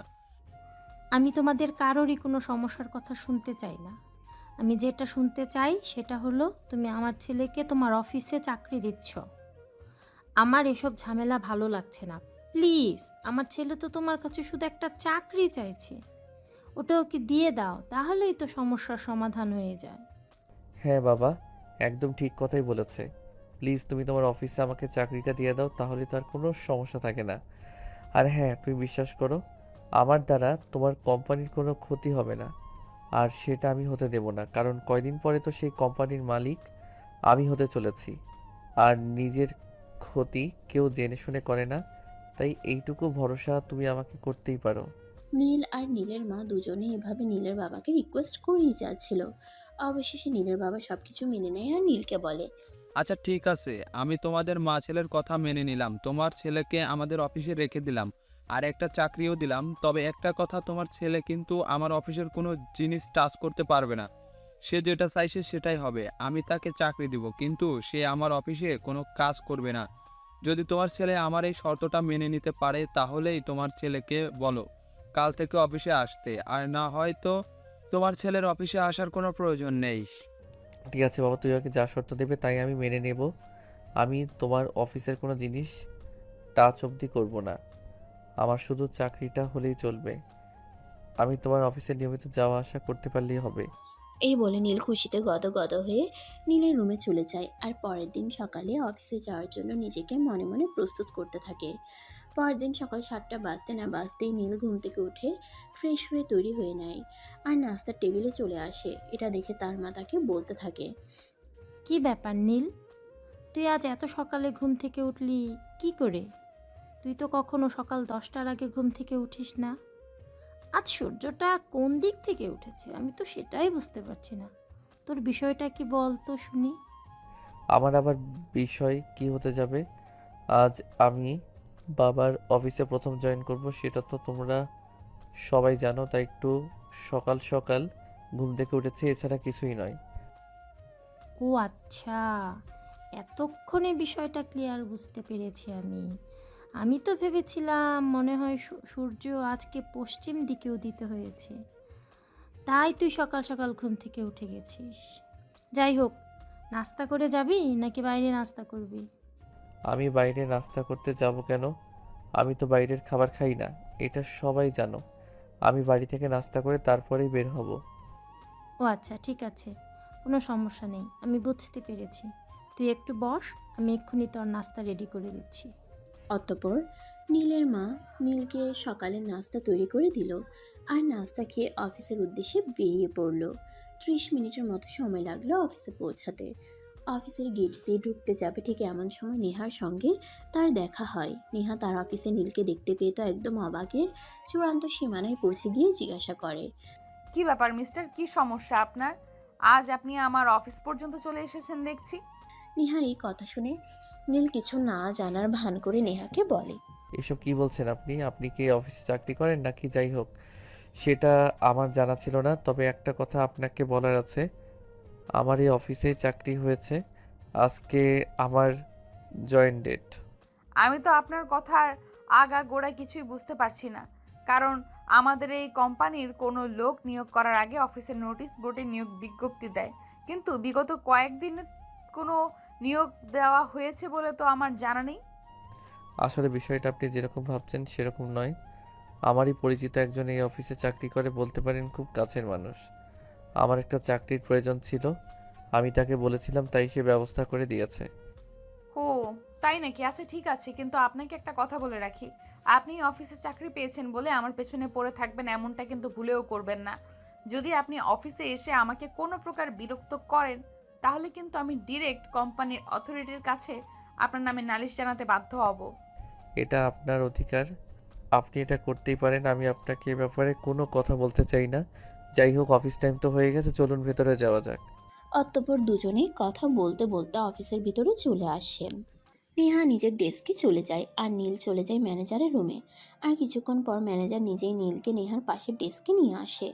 নীলকে নেহা নিজের পাশের ডেস্কে দেখে আরও অবাক হয় আর তখন ম্যানেজার সাহেবকে জিজ্ঞেস করে, কি ব্যাপার স্যার, এই ছেলেটাকে এখানে নিয়ে এসেছেন কেন? এই ছেলেটা কি এখানে কাজ করবে নাকি? হ্যাঁ, এই হলো নীল, আর আজকে থেকে আমাদের অফিসে জয়েন করবে আর তোমাদের পাশের ডেস্কে কাজ করবে। কেন, তোমার কোনো সমস্যা আছে নাকি? না স্যার, আমার কোনো সমস্যা থাকতে যাবে কেন? তবে একটা কথা বলার আছে, এই ছেলেটা কিন্তু আমার পূর্ব পরিচিত, আর আপনি আমাদের অফিসের ম্যানেজার, তাই আপনাকে আমি কথাটা বলে দিতে চাই, এই ছেলেটা যেন আমাকে কোনোভাবে কোনো বিরক্ত না করে। এই ছেলেটা যদি আমাকে কোনোভাবে কোনো বিরক্ত করে, তাহলে কিন্তু আমি অফিস ছেড়ে চলে যেতে বাধ্য হব। স্যার, এই বিষয়ে আপনি একটু চিন্তা করবেন না। আমি ওনাকে কোনো বিরক্ত করব না, আপনি নিশ্চিন্ত থাকতে পারেন। তখন ম্যানেজার আর কোনো কথা না বলে চুপচাপ সেখান থেকে চলে গেল আর নীল তার কাজের জায়গায় বসে পড়ল। অপরদিকে নেহা নিজের কাজ করছে। নীল সেই সকাল থেকেই চুপচাপ বসে আছে, কোনো কাজ করছে না, মোবাইলটা হাতে নিয়ে ফেসবুকিং করছে। এদিকে দেখতে দেখতে লাঞ্চ টাইম হয়ে গেল। যে যার যার মতো ক্যান্টিনে গিয়ে দুপুরের খাবার খেয়ে নিল, কিন্তু নীল তখনও নিজের কাজের জায়গাতেই বসে আছে। নেহা দুপুরের খাবার খেয়ে যখন ক্যান্টিন থেকে বের হয়ে আসে তখন নীলকে দেখে প্রশ্ন করে, কি ব্যাপার মিস্টার, আপনি এখনো এখানে বসে আছেন কেন? আমরা তো সবাই ক্যান্টিন থেকে দুপুরের খাবার খেয়ে আসলাম, আপনি দুপুরের খাবার খেলেন না কেন? ও, আসলে আমি দুপুরের খাবার নিয়ে আসিনি, তাই দুপুরের খাবার খাওয়া হয়নি। তাছাড়া আমি বাইরের খাবার খাই না, এই আর কি। আপনি দুপুরের খাবার নিয়ে আসেননি সেটা আমাদের কাউকে জানালেই পারতেন, আমরা আপনার খাবারের ব্যবস্থা করে দিতাম। কিন্তু তাই বলে আপনি অফিসে না খেয়ে থাকবেন, এটা কেমন কথা? না খেয়ে আপনি কাজ করবেন কিভাবে? পেটে ক্ষুধা লাগলে কাজে মন বসবে নাকি? সে আমি কোনোভাবেই চালিয়ে নিব, এসব নিয়ে আপনাকে চিন্তা করতে হবে না। যাই হোক, আপনি বলেছেন তার জন্য অসংখ্য ধন্যবাদ আপনাকে। নীলের কাছ থেকে এই কথা শুনে আর কোনো কিছুই বলল না, চুপচাপ সেখান থেকে চলে গেল। এভাবেই কেটে গেল সেদিনের দিনটা। এর পরের দিন সকালবেলা নেহা যখন অফিসে যাওয়ার জন্য তৈরি হচ্ছিল, তখনই সে দেখতে পেল নীল তার বাসার সামনে পায়চারি করছে। নেহা এই বিষয়টা কিছুটা বুঝতে পারে, তাই সে রেডি হয়ে বাসা থেকে বের হয়। আর গেট থেকে বের হতেই নীল তার সামনে এসে দাঁড়ায়। অনেকক্ষণ ধরে আপনার জন্য অপেক্ষা করছিলাম। আপনি আমার জন্য অপেক্ষা করছিলেন, কিন্তু কেন বলেন তো? আমি তো আপনাকে আমার জন্য অপেক্ষা করতে বলিনি, তাছাড়া আমি তো আপনাকে এখানে আসতেও বলিনি, তাহলে বলুন কেন এসেছেন? আপনি আমাকে এখানে দাঁড়িয়ে আপনার জন্য অপেক্ষা করতে বলেননি, সেটা ঠিক আছে, কিন্তু তাই বলে আমি আপনার জন্য অপেক্ষা করছি সেখানে আপনি আমার সঙ্গে এরকম ব্যবহার করতে পারেন না। আপনি আর আমি দুজনে একই অফিসে চাকরি করি। তাছাড়া আমার বাসা থেকে অফিসে যাওয়ার রাস্তাটা আপনার বাসার সামনে দিয়ে, তাই আমি আপনার জন্য অপেক্ষা করছিলাম। আমার কথায় আপনি মনে কষ্ট পেয়ে থাকলে আমি দুঃখিত, কিন্তু এই কথাটা আমাকে বলতেই হচ্ছে। দেখুন, আমি একটা মেয়ে মানুষ, তাছাড়া আমি অন্য বাড়িতে থেকে এখানে চাকরি করছি, তাই আমি চাই না আপনার জন্য আমাকে কোনো সমস্যায় পড়তে হোক বা কেউ আপনাকে নিয়ে আমাকে কোনো কথা বলুক। আপনি এত ভয় পান কেন বলেন তো? আমি তো আছি, তাই না? আপনার এত ভয় পাওয়ার কি আছে? দেখুন, আমি আপনাকে আগেও বলেছি আর এখনও বলছি, আপনি এখানে আসবেন না আর আমার পেছনে ঘুরঘুর করে অযথাই টাইম ওয়েস্ট করবেন না। আচ্ছা ঠিক আছে, এখন চলো অফিসে যাওয়া যাক, তা না হলে আবার অফিসে যেতে লেট হয়ে যাবে। অতঃপর নীল আর নেহা আর কোনো কথা না বলে অফিসের উদ্দেশ্যে রওনা দেয়। এভাবে কেটে গেল বেশ কয়েকদিন। এদিকে নীল প্রত্যেকদিন নেহার বাসার সামনে এসে নেহার জন্য অপেক্ষা করতে থাকে, আর এই বিষয়টা একসময় সবার চোখের সামনে চলে আসে। একদিন সকালবেলা নেহান রেডি হয়ে অফিসের উদ্দেশ্যে রওনা হচ্ছিল, তখনই তার খালা তাকে তার রুমে ডাকে। নেহা দেখো, তোমাকে আগেও বলেছি আর এখনও বলছি, আমাদের মান সম্মানটা খুব চিন্তা করি। তাই তুমি এখান থেকে এমন কোনো কাজ করো না যেটা আমাদের মান সম্মানে বাঁধে। খালামণি, আমি বুঝতে পেরেছি তুমি আমাকে কি বলতে চেয়েছো। হ্যাঁ দেখো, বিষয়টা তুমি যেরকম ভাবছো সেরকম কিছুই নাই। আসলে ওই ছেলেটা আর আমি একই অফিসে চাকরি করি, তাছাড়া ছেলেটার বাসা এখান থেকে খুব দূরে নয়, তাই প্রতিদিন এখানে অফিসে যাওয়ার সময় আমাকে নিয়ে যায়, এই আর কি। এই ছেলেটা তোমার অফিসের কলিগ নাকি বয়ফ্রেন্ড সে বিষয়ে আমি অবগত নই আর অবগত হতেও চাই না। তোমাকে শুধু একটা কথাই বলতে চাই, দেখো, তুমি যদি আমাদের এখানে থাকতে চাও তাহলে এমন কাজ করা চলবে না। তুমি ওই ছেলেটার সাথে মিশতে পারবে না, এটাই আমাদের শেষ কথা। আচ্ছা ঠিক আছে খালামণি, আমি এই ছেলেটাকে বলবো। আচ্ছা, এই যে আপনি প্রতিদিন আমার বাসার সামনে দাঁড়িয়ে আমার জন্য অপেক্ষা করেন কেন বলুন তো? তোমার জন্য অপেক্ষা করতে আমার ভালো লাগে, তাই আমি অপেক্ষা করি। কেন, কোনো সমস্যা নাকি? আর তোমার কোনো সমস্যা থাকলেও সেটা আমি মানব না, কারণ আমি তো তোমার প্রেমে পড়ে গেছি, তাই চাইলেও তোমার থেকে নিজেকে সরিয়ে নিতে পারবো না। দেখুন, আপনাদের এসব ফালতু মার্কা কথাবার্তা আমি আর নিতে পারছি না। তার কারণ হলো, আজ আমি আমার খালামণি আমাকে বলেছে আমি যদি আপনার সঙ্গে মেলামেশা করি তাহলে আমাকে বাসা থেকে বের করে দেবে। তারপর আমি কোথায় থাকবো সেটা কি আপনি আমাকে বলে দেবেন? এত চিন্তা করার কি আছে? তুমি সবাইকে বলে দাও তুমি আর কোনো কথা শুনবে না, আমার সঙ্গে মেলামেশা করবে, তারপর যেটা হয় হোক। ঠিক আছে, আমি বুঝতে পেরেছি। সোজা আঙুলে ঘি উঠবে না। আমি আজকেই অফিসে গিয়ে বসের সাথে আপনার নামে বিচার দিব, তারপর দেখি আপনি কি করেন। এই কথা বলে নেহা কোনো রকমে নীলকে পাশ কাটিয়ে সেখান থেকে চলে গেল। এদিকে অফিসে আসতে না আসতেই অফিসের বস নীলকে নিজের কেবিনে ডেকে দিলেন। কি ব্যাপার নীল, আমি তোমার ব্যাপারে এসব কি শুনছি? তুমি অফিসে এসব কি শুরু করছো? তুমি কি মান-ইজ্জত নিয়ে টিকতে দিবে না নাকি? বস, আমার তো মনে হয় না আমি এমন কিছু করেছি বলে যাতে অফিসের অন্য কারো মান সম্মানে বাড়তে পারে।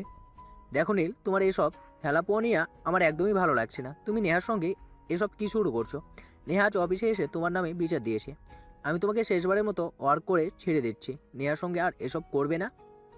ও আচ্ছা, আমি এতক্ষণে বুঝতে পেরেছি বিষয়টা। নেহা আসলে আপনাকে কি বলেছে?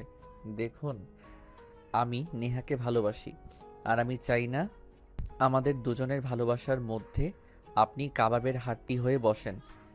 দেখো নীল, এটা অফিস, আর এখানে সবাই কাজ করতে আসে, কেউ তোমার মতো প্রেম করতে আসে না। তাই আমি তোমাকে শেষবারের মতো বলছি, তুমি যদি নেহার সঙ্গে এসব করতেই থাকো তাহলে কিন্তু আমি তোমাকে অফিস থেকে বের করে দিতে বাধ্য হব।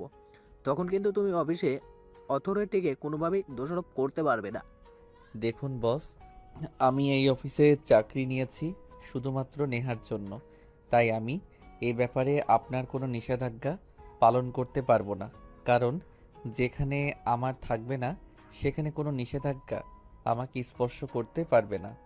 মানে তুমি এসব কি বলছো? আমি কিন্তু তোমার কথায় আড়গোড়া কিছু বুঝতে পারছি না। তুমি নেহার সঙ্গে এখানে চাকরি নিয়েছো মানে? হ্যাঁ স্যার, আপনি একদম ঠিকই শুনেছেন। আমি এখানে শুধুমাত্র নেহার জন্যই চাকরি নিয়েছি, আর হ্যাঁ শুনুন, আপনাকে একটা কথা বলি। আপনি আমার পরিচয় এবং জীবন বৃত্তান্ত সম্পর্কে কোনো কিছুই জানেন না। আমি সব কিছু লুকিয়ে রেখেই এখানে চাকরি নিয়েছি। অতঃপর নীল তার পরিচয় আর সবকিছু তার বসকে খুলে বলে। সবকিছু শুনে নীলের বস তাকে বলে, আই অ্যাম সো সরি, আমি আপনাকে চিনতে পারিনি। যাই হোক, তবুও আমি আপনাকে একটা কথাই বলবো। আপনি এই অফিসের অ্যাডমিনের একমাত্র ছেলে হয়ে অফিসের কেন এমপ্লয়ের পিছনে পড়ে থাকা, কিন্তু আপনাকে শোভা পায় না। দেখুন, প্রেম ভালোবাসা কখনো ধনী গরিব কিংবা অর্থ সম্পদ দেখে হয় না। প্রেম ভালোবাসার জাস্ট হয়ে যায়, সেটা যেভাবেই হোক আর যে কোনো পরিস্থিতিতেই হোক। তাই আমি আপনাকে শুধু একটা কথাই বলতে চাই, আমি আজ আপনাকে যেগুলো বলেছি সেগুলো আপনি কখনোই নেহা কিংবা অফিসের অন্য কারোর সঙ্গে শেয়ার করবেন না, যতক্ষণ পর্যন্ত আমি না বলছি। ওকে ঠিক আছে, কোনো সমস্যা নেই। আপনি যখন আপনার ভালোবাসাকে নিজের করে পাওয়ার জন্য নিজের পরিচয় এমনকি সব কিছু গোপন রাখতে চান, তাহলে এতে আমার কোনো সমস্যা থাকবে না। হ্যাঁ, আমি আপনাকে একটা কথা বলি, আপনার যদি এ ব্যাপারে কখনো আমার কোনো সহযোগিতার প্রয়োজন মনে হয় তাহলে অবশ্যই আমাকে বলবেন। আমি আমার শতভাগ দিয়ে চেষ্টা করব আপনাকে সহযোগিতা করতে। অতঃপর নীল আর কোনো কথা না বলে চুপচাপ সেখান থেকে বের হয়ে চলে আসে। আর এদিকে কিছুক্ষণ পর নেহাও আবারও বসের কেবিনে যায় আর বসের কাছ থেকে জানতে চায় বস নীলের সঙ্গে এ ব্যাপারে কি কথা বলেছে।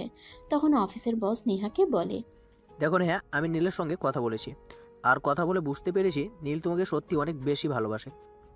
তাই আমি মনে করি নীলের এই বিরক্ত করাটাকে তোমার বিরক্ত মনে না করে ভালোবাসা বলে মেনে নেওয়া উচিত, আর তাকে অ্যাকসেপ্ট করে নেওয়া উচিত।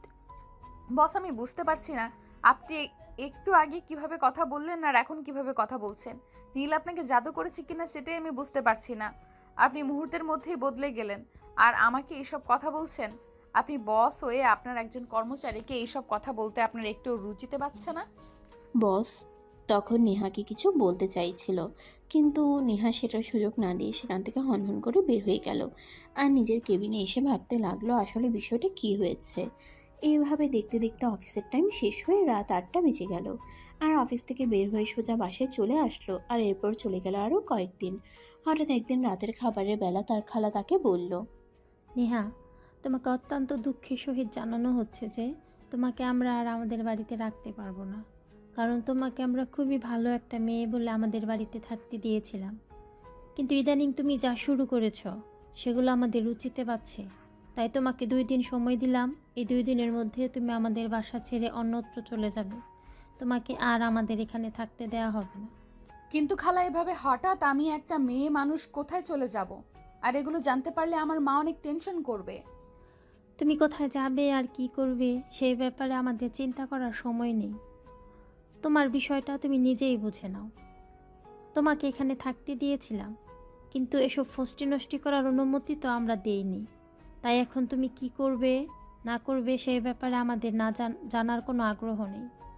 কথাগুলো এক নাগাড়ে বলে খাবার টেবিল থেকে তিনি উঠে চলে গেলেন। আর এদিকে নেহা কোনো রকমে খাবারটা শেষ করে নিজের রুমে চলে আসলো আর বসে বসে ভাবতে লাগলো সে এখন কোথায় যাবে আর কি করবে, আর নীল কেনই বা এগুলো করতে গেছিল। এর জন্যই তো আজ নেহাকে এমন পরিস্থিতিতে পড়তে হয়েছে। তবে যাই হোক, আগামীকাল সকাল হলেই নীলের সঙ্গে কথা বলতে হবে। এইসব ঝামেলার একমাত্র কারণ নীল, আর তাই নীলকেই এই সমস্যার সমাধান দিতে হবে। যেমন চিন্তা তেমনই কাজ। পরের দিন সকালবেলা যখন নেহা অফিসে যাওয়ার উদ্দেশ্যে বাসা থেকে বের হয়, তখনই নীল তার বাসার সামনে দাঁড়িয়েছিল আর নেহা তাকে দেখতে পেয়ে বলতে থাকে, নীল, আজ তোমার সঙ্গে আমার কিছু গুরুত্বপূর্ণ কথা আছে যেগুলো আমি বলবো আর তুমি শুনবে। আর তোমার জন্য আমাকে এই সমস্যায় পড়তে হয়েছে, তাই সমস্যার সমাধান তোমাকেই করতে হবে। আরে কি বলো তুমি? তোমার জন্য আমি নিজের জীবন দিতে প্রস্তুত, কিন্তু কি হয়েছে সেটা আমাকে খুলে বলো। আমার জন্য তোমাকে কি এমন সমস্যায় পড়তে হলো বলো আমাকে, আমি শুনছি। তোমাকে আমি কত করে বলেছি তুমি এইভাবে আমার বাসার সামনে এসে দাঁড়িয়ে থাকবে না। তুমি এইভাবে দাঁড়িয়ে থাকলে এই বিষয়টা নিয়ে সবাই সন্দেহ করবে, কিন্তু তুমি তো আমার কোনো কথাই শোনোনি। উল্টো দিনের পর দিন আমাকে বিরক্ত করেই গেছো। আজ শুধুমাত্র তোমার জন্য আমাকে বলা হয়েছে আমাকে এই বাসা ছেড়ে অন্যত্র চলে যেতে হবে। এখন তুমি নিজেই বলো আমি কোথায় যাব আর কি করব। এই ব্যাপার, এটা কোনো কথা হলো? ঠিক আছে, কোনো সমস্যা নেই, তুমি রাজি থাকলে আজকে আমি তোমাকে আমার বাসায় নিয়ে যাব, আর তারপর বিয়ে করে আমার বাড়িতেই রেখে দেব। তুমি তোমার থাকার জায়গা নিয়ে এত চিন্তিত? Please stop this nonsense. আমি কিন্তু তোমার সাথে মজা করার মুডে নেই। আমি সিরিয়াস। খালা আমাকে বলেছে আমাকে 2 দিনের মধ্যেই বাসা ছেড়ে অন্যত্র চলে যেতে হবে। এখন তুমি বলো আমাকে, আমি কোথায় যাব আর কি করব? আমি একটা মেয়ে মানুষ, বাইরের জগৎটা আমার জন্য এতটাও সহজ নয় যতটা সহজ তুমি ভাবো। কথাগুলো বলতে বলতে নেহা একদম কেঁদে দিয়েছিল, আর নেহার চোখ দিয়ে পানি পড়ছে।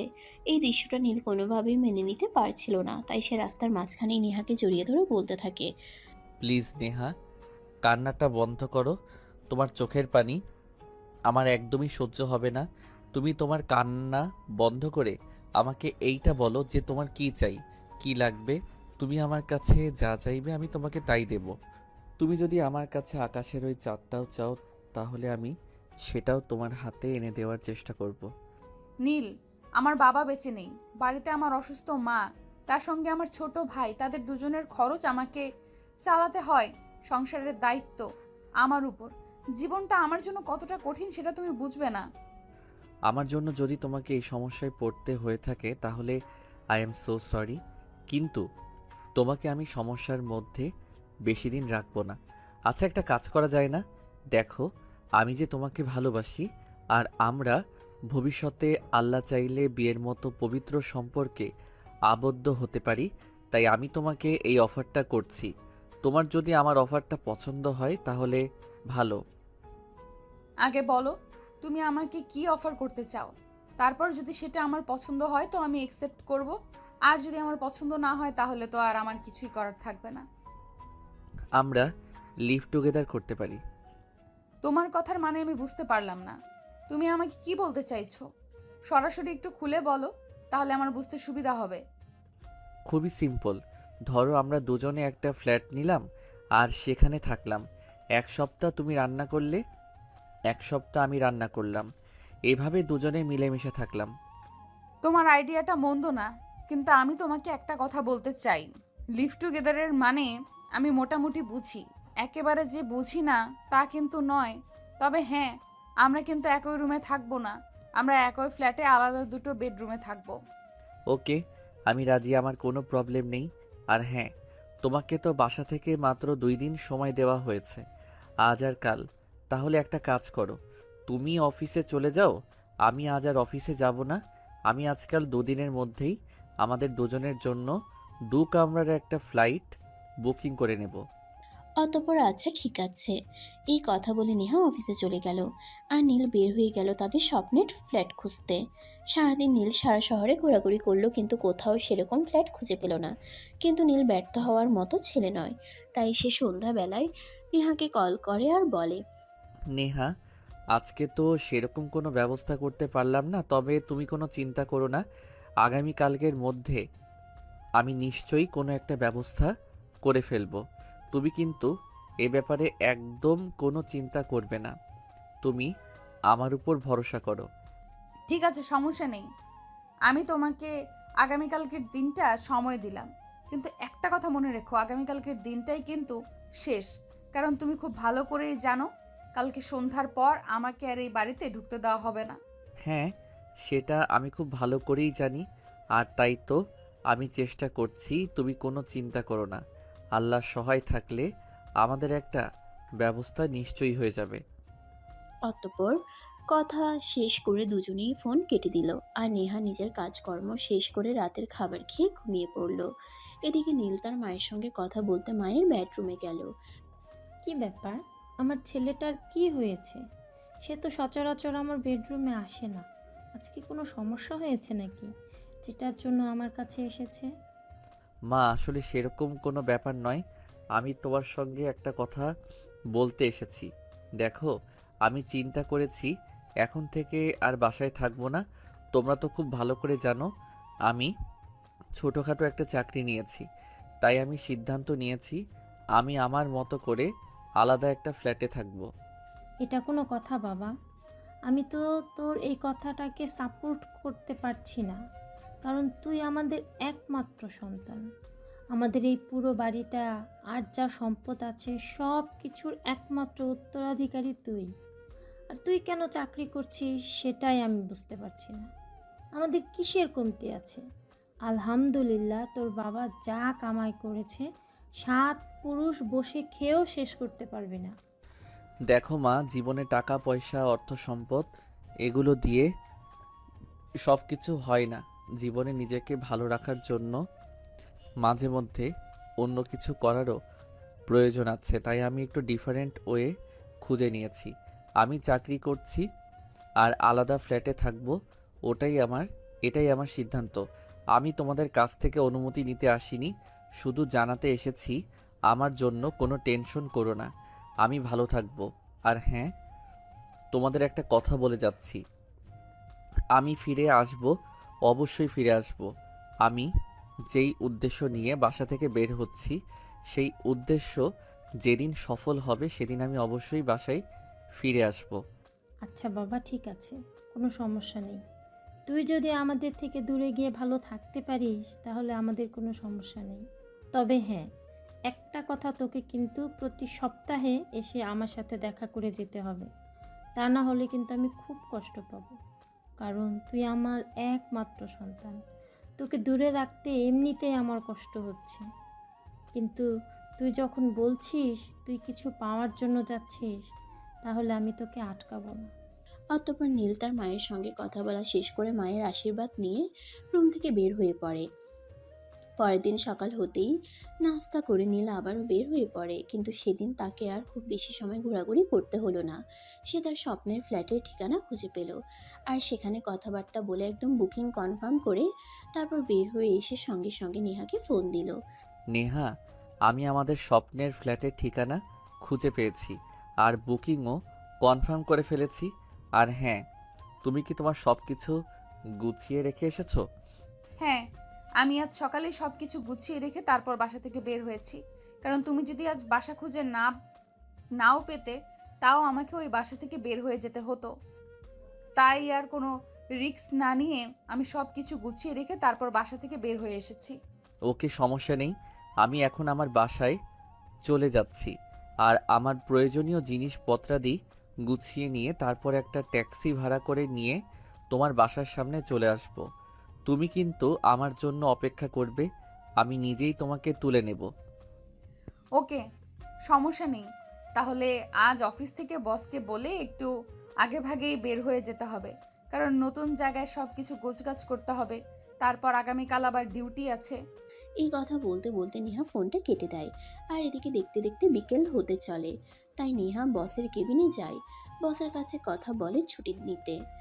Excuse me boss, may I coming? Yes, coming. আরে নেহা, কি ব্যাপার, কি হয়েছে, তোমার কোনো সমস্যা নাকি? না, আসলে সেরকম কোনো ব্যাপার নয়। আসলে আজ আমার একটু ছুটি লাগবে, একটা প্রবলেমে পড়েছি, তাই বাসায় গিয়ে কিছু কাজ করতে হবে। আর যদি আমাকে 3টে নাগাদ ছুটি দিতেন তাহলে একটু ভালো হতো আর কি। এদিকে নীল আগে থেকেই ফোন দিয়ে বসকে সবকিছু জানিয়ে রেখেছিল, আর বস সবকিছু জেনেও নেহার সামনে না জানার ভান করছিল। তাই নেহাকে বলল, এই ব্যাপারে দেখো না, আসলে নীল আজ 2 দিন ধরে অফিসে আসছে না, আর এখন তুমিও ছুটি চাইছো। অফিসে অনেক কাজের প্রেশার আছে, এখন তোমাকে কিভাবে ছুটি দেই বলো তো? কিন্তু বস, ছুটিটা আমার খুবই প্রয়োজন ছিল, তাই কাইন্ডলি প্লিজ ছুটি দিতেন, তাহলে আমার জন্য খুবই ভালো হতো। ঠিক আছে, সমস্যা নেই, তুমি যখন এত করে বলছো তাহলে আমি তোমাকে ছুটি দিচ্ছি। আর হ্যাঁ, তবে তোমাকে আরেকটা কথা বলে দিচ্ছি, আজকের পর থেকে কিন্তু কখনো এভাবে ছুটি চাইবে না, কারণ তুমি তো জানোই আমাদের কোম্পানির সম্পর্কে। এভাবে ছুটি দেওয়ার নিয়ম আমাদের কোম্পানিতে নেই। ঠিক আছে বস, থ্যাংক ইউ সো মাচ। তাহলে আমি আসি।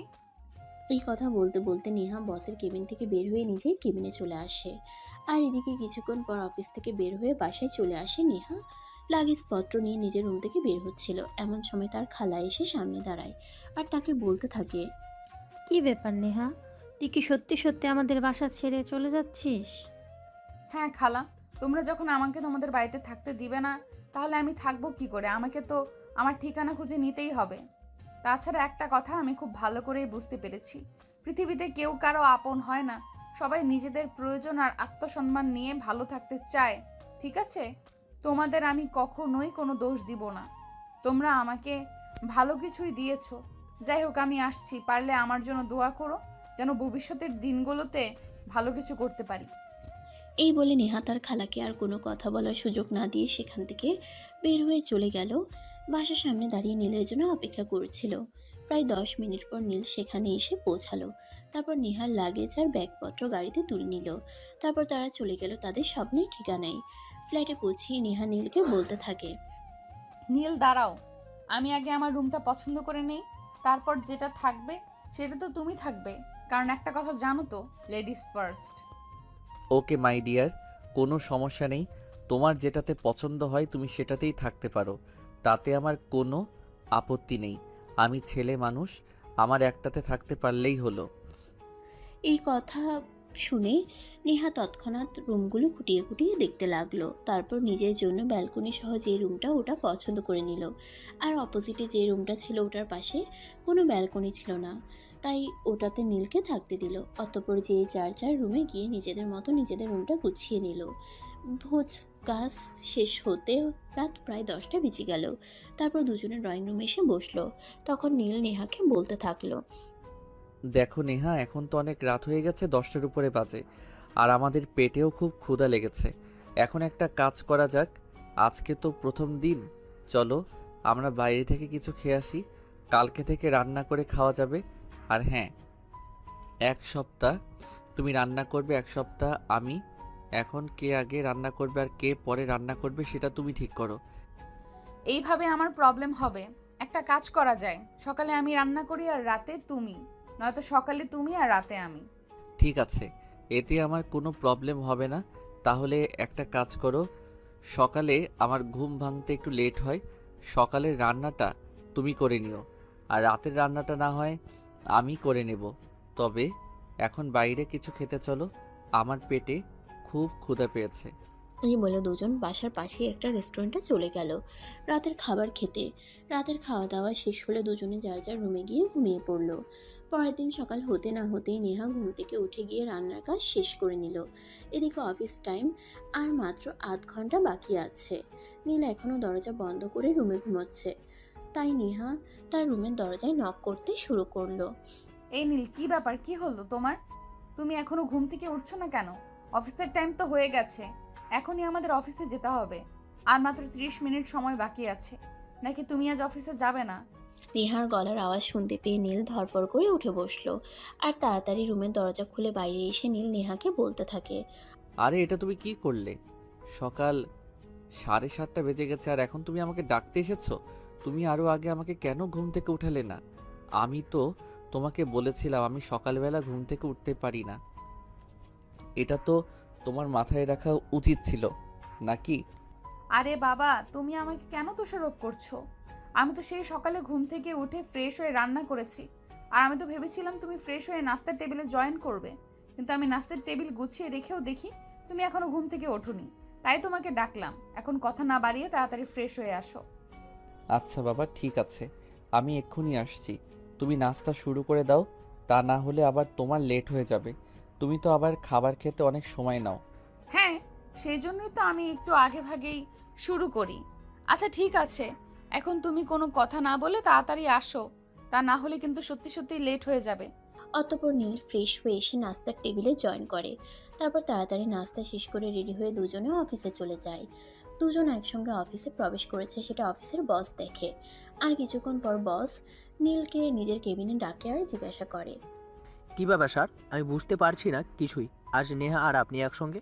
আপনি তো দেখছি বড্ড ভুলো মনের মানুষ। আপনাকে তো আমি সব কিছু বললাম, আর সব কিছু বলার পরও আপনি আমাকে এই প্রশ্ন কেন করছেন? ও, আমার মনে পড়েছে। আই এম সো সরি, আসলে আমি বুঝতে পারছি না ইদানিং আমি কেন সব কিছু গুলিয়ে ফেলছি। আচ্ছা ঠিক আছে, আপনাদের জন্য শুভকামনা রইল। Best of luck. যত্নে রাখবেন যেন খাঁচা থেকে পালিয়ে না যায়। হ্যাঁ, সে তো অবশ্যই। দোয়া করবেন যেন আমি আমার ভালোবাসার ময়না পাখিটাকে আমার মনের খাঁচায় বন্দি করে রাখতে পারি। কথাগুলো বলে দুজনে যার যার কাজে চলে গেল। এদিকে দেখতে দেখতে বেশ কয়েকদিন চলে গেল। সকালে নেহা রান্না করতো আর রাতে নীল অফিস থেকে এসে রান্না করতো, কিন্তু সে একা একা কিছুই করতে পারতো না। নেহাকে প্রত্যেক দিনই তাকে সহযোগিতা করতেই হতো। যেদিন নেহা নীলকে সহযোগিতা করতে না আসতো সেদিন নীল একটানা একটা ঝামেলা করেই বসতো। তাই নেহা নীলকে বলে, তোমাকে আর রান্না করতে আসতে হবে না। আমি অনেক চেষ্টা করেছি তোমাকে সব কিছু শিখিয়ে দেওয়ার, কিন্তু তোমার মনে হয় শেখার আগ্রহটাই নেই। তাই আগামীকাল থেকে তুমি আর রান্না করতে আসবে না রান্নাঘরে। দুবেলার রান্না আমি করে নেব। কিন্তু নেহা, অফিস করে 2 বেলা তোমাকে রান্না করতে খুবই কষ্ট হবে। আমি তো চেষ্টা করছি, আমি না পারলে কি করব বলো?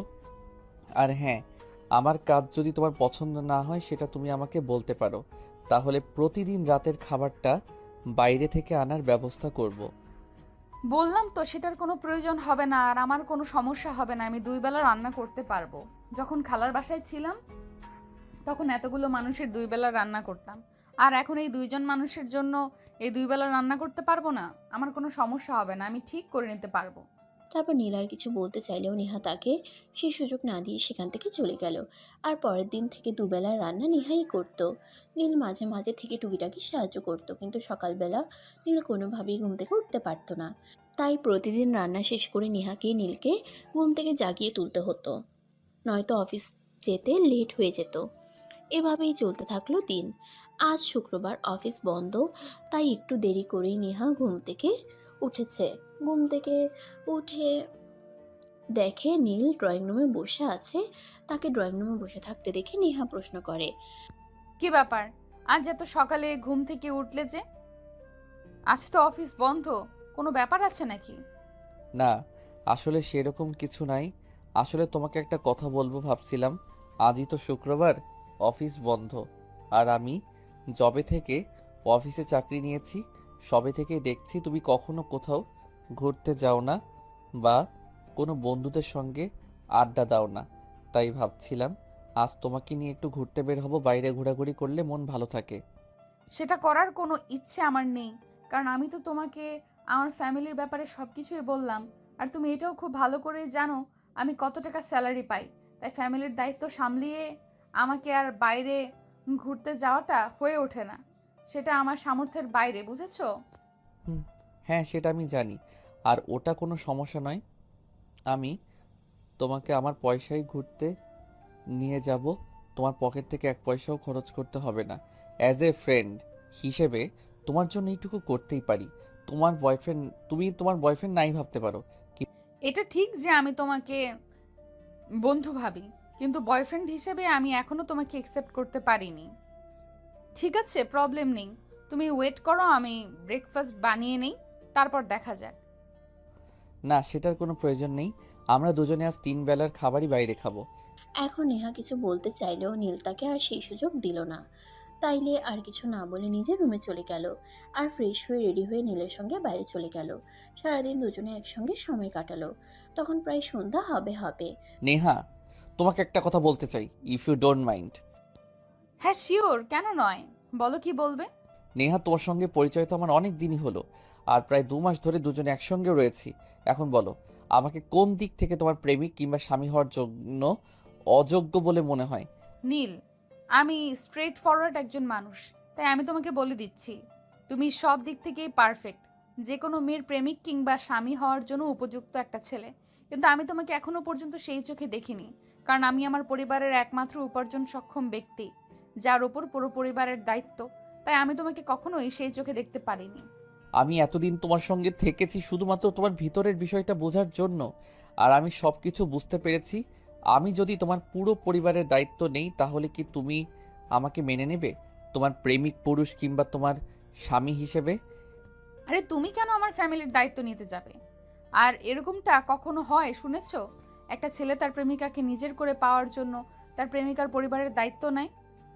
কে কি করেছে, কে কি করে বা কে কি করতে চায় সেই বিষয়ে জানার বা জানতে চাওয়ার জন্য আমার বিন্দু মাত্র আগ্রহ নেই। আমি তোমাকে ভালোবাসি, আর তোমাকে পাওয়ার জন্য আমি সব কিছুই করতে পারি। আমি শুধু এইটুকুই জানি। এখন বলো, তুমি আমাকে মেনে নিবে কি নিবে না? নেহা, আমি তোমাকে সত্যি ভালোবাসি। তোমাকে পাওয়ার জন্য আমার যদি নিজের জীবনটাও দিয়ে দিতে হয় তাতেও আমি দুবার চিন্তা করব না। আরও একটা কথা বলি, আজ যদি তুমি আমাকে রিজেক্ট করে দাও তাহলে আমি তোমাকে এতটাই ভালোবেসে ফেলেছি, তোমাকে ছাড়া আমি থাকতে পারবো না। তাই আমি আজ নিজেকে বিসর্জন দিতে বাধ্য হব। প্লিজ নীল, এইভাবে কখনোই কাউকে বলতে হয় না, কারণ ভালোবাসা কিন্তু জোর করে আদায় করে নেওয়া যায় না। আমি কোনো কিছু জানি না আর জানতেও চাই না। আমি তোমাকে ভালোবাসি, শুধু এইটুকুই জানি, আর এইটুকুই তোমাকে জানাতে চাই। তুমি আমার ভালোবাসা অ্যাকসেপ্ট করবে কি না বলো। আজ শুধুমাত্র তোমার মুখ থেকে এই কথাটা শোনার জন্যই আমি তোমাকে বাসা থেকে নিয়ে বের হয়েছি। তখনই সেখানে নেহার অফিসের বস এসে হাজির হয়। আর নেহা অফিসের বসকে দেখে অনেকটা চমকে যায় আর থতমত খেয়ে বলতে থাকে। বস, আপনি এখানে? হ্যাঁ নেহা, আমি এখানে আর আজ তোমাকে কিছু বলতে এখানে এসেছি। আমি তোমার অফিসের বস। তুমি আমাকে কি মনে করো সেটা আমি জানি না, কিন্তু আমার মনে হয় তোমাকে কিছু সত্য কথা বলা প্রয়োজন, সেগুলো আমি জানি। হ্যাঁ অবশ্যই, বলুন না কি বলবেন।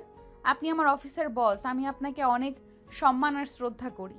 আপনার যদি মনে হয় থাকে আপনার আমাকে কিছু বলার আছে, অবশ্যই বলতে পারেন। থাক না সেসব কথা। নেহা যদি নিজের মন থেকে আমাকে মেনে নিতে না পারে তাহলে সেই ভালোবাসার আমার প্রয়োজন নেই। আপনি চুপ করুন আর আমাকে বলতে দিন, কারণ আমি আপনাকে দেখেছি আপনি কতটা কষ্ট করেছেন নিজের ভালোবাসাকে নিজের করে পাওয়ার জন্য। তাই আজ আমি আর নিজের মুখ বন্ধ করে রাখতে চাই না। নেহাকে সব কিছু বলে দিয়ে যাই, তারপর নেহা কী করবে সেটা একান্তই তার ব্যক্তিগত সিদ্ধান্ত। বস, আমি আপনাদের কথার আগাগোড়া কিছুই বুঝতে পারছি না। প্লিজ আপনারা আমাকে একটু খুলে বলুন কি হয়েছে। নেহা, আসলে তোমার সামনে যে মানুষটা দাঁড়িয়ে আছে, মানে যাকে তুমি নীল বলেছিল, সেই মানুষটার আসল পরিচয় কি তুমি জানো? না বস, সেরকম কিছুই আমি জানি না, আর কখনো জানার চেষ্টাও করিনি। কে সে, কি তার পরিচয়? আমি যে কোম্পানিতে চাকরি করছি সেই কোম্পানির একমাত্র কন্যাধর আমাদের অ্যাডমিন স্যারের একমাত্র ছেলে নীল চৌধুরী। এই কথাটা শুনে নেহা এক কদম পিছিয়ে গিয়ে বলতে থাকে। মানে এতদিন তাহলে নীল আমার সঙ্গে মিথ্যে পরিচয়ে থেকেছে। নীল সরি, কারণ আপনি কিন্তু এটা একদমই ঠিক করেননি। আপনার আমাকে জানানো উচিত ছিল যে আপনি আমাদের কোম্পানির এমডি স্যারের একমাত্র ছেলে এবং আমাদের এই কোম্পানির ভবিষ্যৎ এমডি। কিন্তু একটা কথা কোনোভাবেই আমার মাথায় ঢুকছে না, আপনি কেন এতদিন নিজের পরিচয় লুকিয়ে রেখেছিলেন, আর কেন আপনি এভাবে আমার পেছনে ঘুরঘুর করে বেরিয়েছেন? আপনি তো কোটিপতি বাবার একমাত্র আদরের ছেলে। আপনি তো চাইলেই দেশের সেরা 10 জন সুন্দরীর মধ্যে থেকে কোনো একজনকে বেছে নিতে পারতেন বা পারেন, কিন্তু আপনি কেন আমার পেছনে পড়ে রয়েছেন? নেহা, তোমার কথার উত্তর আমি তোমাকে দিচ্ছি, কারণ স্যার তোমাকে অনেক ভালোবাসেন। প্রথম যেদিন তোমাকে দেখেছিল সেদিন তোমাকে ভালোবেসে ফেলেন, তাই তোমার কাছাকাছি থাকার জন্য আমাদের অফিসে নিজের পরিচয় গোপন রেখে চাকরি দেন। তোমাকে একটু ভালো করে জানতে, একটু ভালো করে বুঝতে এতটা সময় তিনি নিয়ে যান। তিনি নিজেকে তোমার কাছে ভালোভাবে প্রেজেন্ট করতে চেয়েছিল, কিন্তু সেটা পেরেছে কিনা সেটা আমি জানি না, তবে তোমাকে খুব ভালোবাসেন তিনি। আপনি তো কোটিপতি বাবার একমাত্র আদরের ছেলে। আপনি তো চাইলেই দেশের সেরা 10 জন সুন্দরীর মধ্যে থেকে কোনো একজনকে বেছে নিতে পারতেন বা পারেন, কিন্তু আপনি কেন আমার পেছনে পড়ে রয়েছেন? ভালোবাসেন সেটা না হয় বুঝলাম, কিন্তু ভালোবাসলে নিজের পরিচয় গোপন রাখতেন, বা আমার মনে হয় তিনি আমার সঙ্গে শুধুমাত্র টাইম ওয়েস্ট করার চেষ্টা করেছেন, কখনো সত্যিকার অর্থে ভালোবাসার চেষ্টা করেন নাই। নেহা, তুমি আমাকে শুধুমাত্র এইটা বলো যে আমি কি করলে তুমি বিশ্বাস করবে আমি তোমাকে সত্যি ভালোবাসি। আমি সেটাই করব। প্রেম, সেটা আমি জীবনে অনেক মেয়ের সঙ্গে করেছি, অনেক মেয়ের সঙ্গে টাইম পাস করেছি, কিন্তু কখনোই কোনো মেয়ের পেছনে 1 সপ্তাহের বেশি সময় নষ্ট করিনি। আজ 4 মাস ধরে তোমার পেছনে পড়ে রয়েছি শুধুমাত্র সত্যিকার অর্থে ভালোবাসি বলেই তোমাকে পাওয়ার জন্য আমি সব কিছু ত্যাগ করে আলাদা ফ্ল্যাট নিয়েছি। অফিসের একজন কর্মচারীর ন্যায় অফিসে কাজ করছি। আর কি প্রমাণ চাও তুমি? তুমি যা বলবে আমি তাই করব, কিন্তু তার বিনিময়ে আমার তোমাকে চাই, কারণ তোমাকে ছাড়া আমার লাইফটাকে আমি চিন্তাই করতে পারি না। I love you Neha, I really love you. Please তুমি স্যারের ভালোবাসা অ্যাকসেপ্ট করে নাও, কারণ আমি দেখেছি স্যারকে তোমার জন্য কতটা কষ্ট করেছে। যে মানুষটা প্রত্যেক সম্পত্তির 7 পুরুষ বসে গেলেও ফুরাবে না, সেই মানুষটা তোমাকে পাওয়ার জন্য দিনরাত অফিসে পরিশ্রম করেছে, কারো কাছে নিজের পরিচয় পর্যন্ত দেয়নি। সেই মানুষটার ভালোবাসাকে তুমি উপেক্ষা করতে পারো না। কিন্তু বস, আর কোনো কিন্তু নয়, দেখো তুমি স্যারের ভালোবাসা অ্যাকসেপ্ট করে নাও, তোমার জন্য অনেক শুভকামনা রইল। আমি এই বলে বস সেখান থেকে চলে গেল। নীল তখন আবার নেহার সামনে এসে হাঁটু গেড়ে বসে, তার হাত দুটো ধরে বলতে লাগলো, Neha please accept you my love. আমি তোমাকে পাগলের মতো ভালোবাসি। তোমাকে পাওয়ার জন্য তুমি আমাকে যা করতে বলবে আমি তাই করব, কিন্তু তোমাকে আমি হারাতে পারবো না। তোমাকে হারিয়ে বেঁচে থাকা আমার পক্ষে সম্ভব নয়। Please Neha, try to understand. I love you Neha, do you love me? Neha তখন বেশ কিছুক্ষণ চুপ করে রইল, আর তারপর নীলকে উদ্দেশ্য করে বলল, ইয়েস, লাভ ইউ টু। পাগলটা, ভালোবাসা পাওয়ার জন্য কেউ এমন করে? এই বলে নীলকে হাত দুটো দৌড়ে উঠে দাঁড় করায় আর তাকে জড়িয়ে ধরে। তখনই নীল তাকে বলতে থাকে, আমি যে তোমাকে সত্যি সত্যি ভালোবেসেছি। তোমাকে পাওয়ার জন্য আমি সব করতে পারতাম, কারণ ভালোবাসা যে এরকমই হয়। সুখ দুঃখ কষ্ট কোনো কিছুই বাধা মানে না। সত্যিকার অর্থে কাউকে ভালোবাসলে তার জন্য নিজের জীবন পর্যন্ত দেওয়া যায়। আর আমি তো শুধুমাত্র নিজের অফিসে একজন কর্মচারীর ন্যায় কাজ করেছি মাত্র। হয়েছে, এবার কান্নাকাটি বন্ধ করো। এখন আমার শ্বশুর বাড়ি, আমাকে কবে নিয়ে যাবে সেটাই বলো।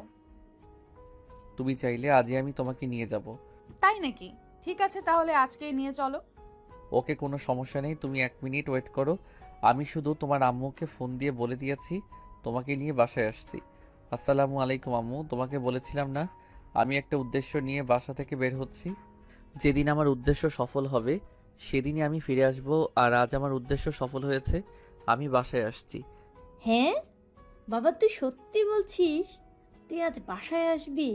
আমার যে কি আনন্দ লাগছে, আমি তোকে সেটা বলে বোঝাতে পারবো না বাবা। হ্যাঁ মা, সত্যি সত্যি আজ আমি বাসায় আসছি। আর তোমাদের বৌমাকেও আমার সঙ্গে নিয়ে আসছি। তাই তোমাকে ফোন করে জানিয়ে দিলাম নতুন বউকে বরণ করে ঘরে তোলার জন্য তৈরি হও। অতঃপর ফোন কেটে দিয়ে নীল নেহাকে নিয়ে বাড়িতে চলে আসে, আর তার মা তাদের বরণ করে ঘরে তুলে।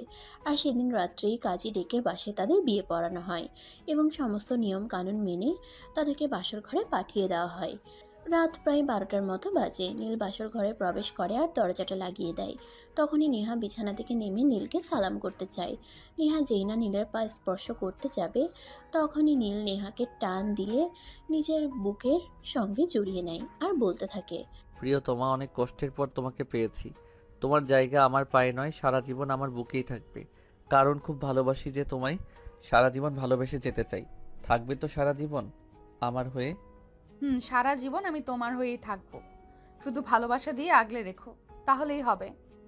অতঃপর নীল নেহার কপালে আলতো করে একটা ভালোবাসার পরশ এঁকে দেয় আর তাকে নিয়ে চলে যায় জীবনের রঙিন স্বপ্ন বুনতে। যাই হোক ভিউয়ার্স, তারা তাদের জীবনের রঙিন স্বপ্ন বুনুক, আর আমরা না হয় অন্য কোনো গল্পে অন্য কারো ভালোবাসা নিয়ে কথা বলি। সে পর্যন্ত ভালো থাকবেন সবাই। অনেক অনেক শুভকামনা রইল।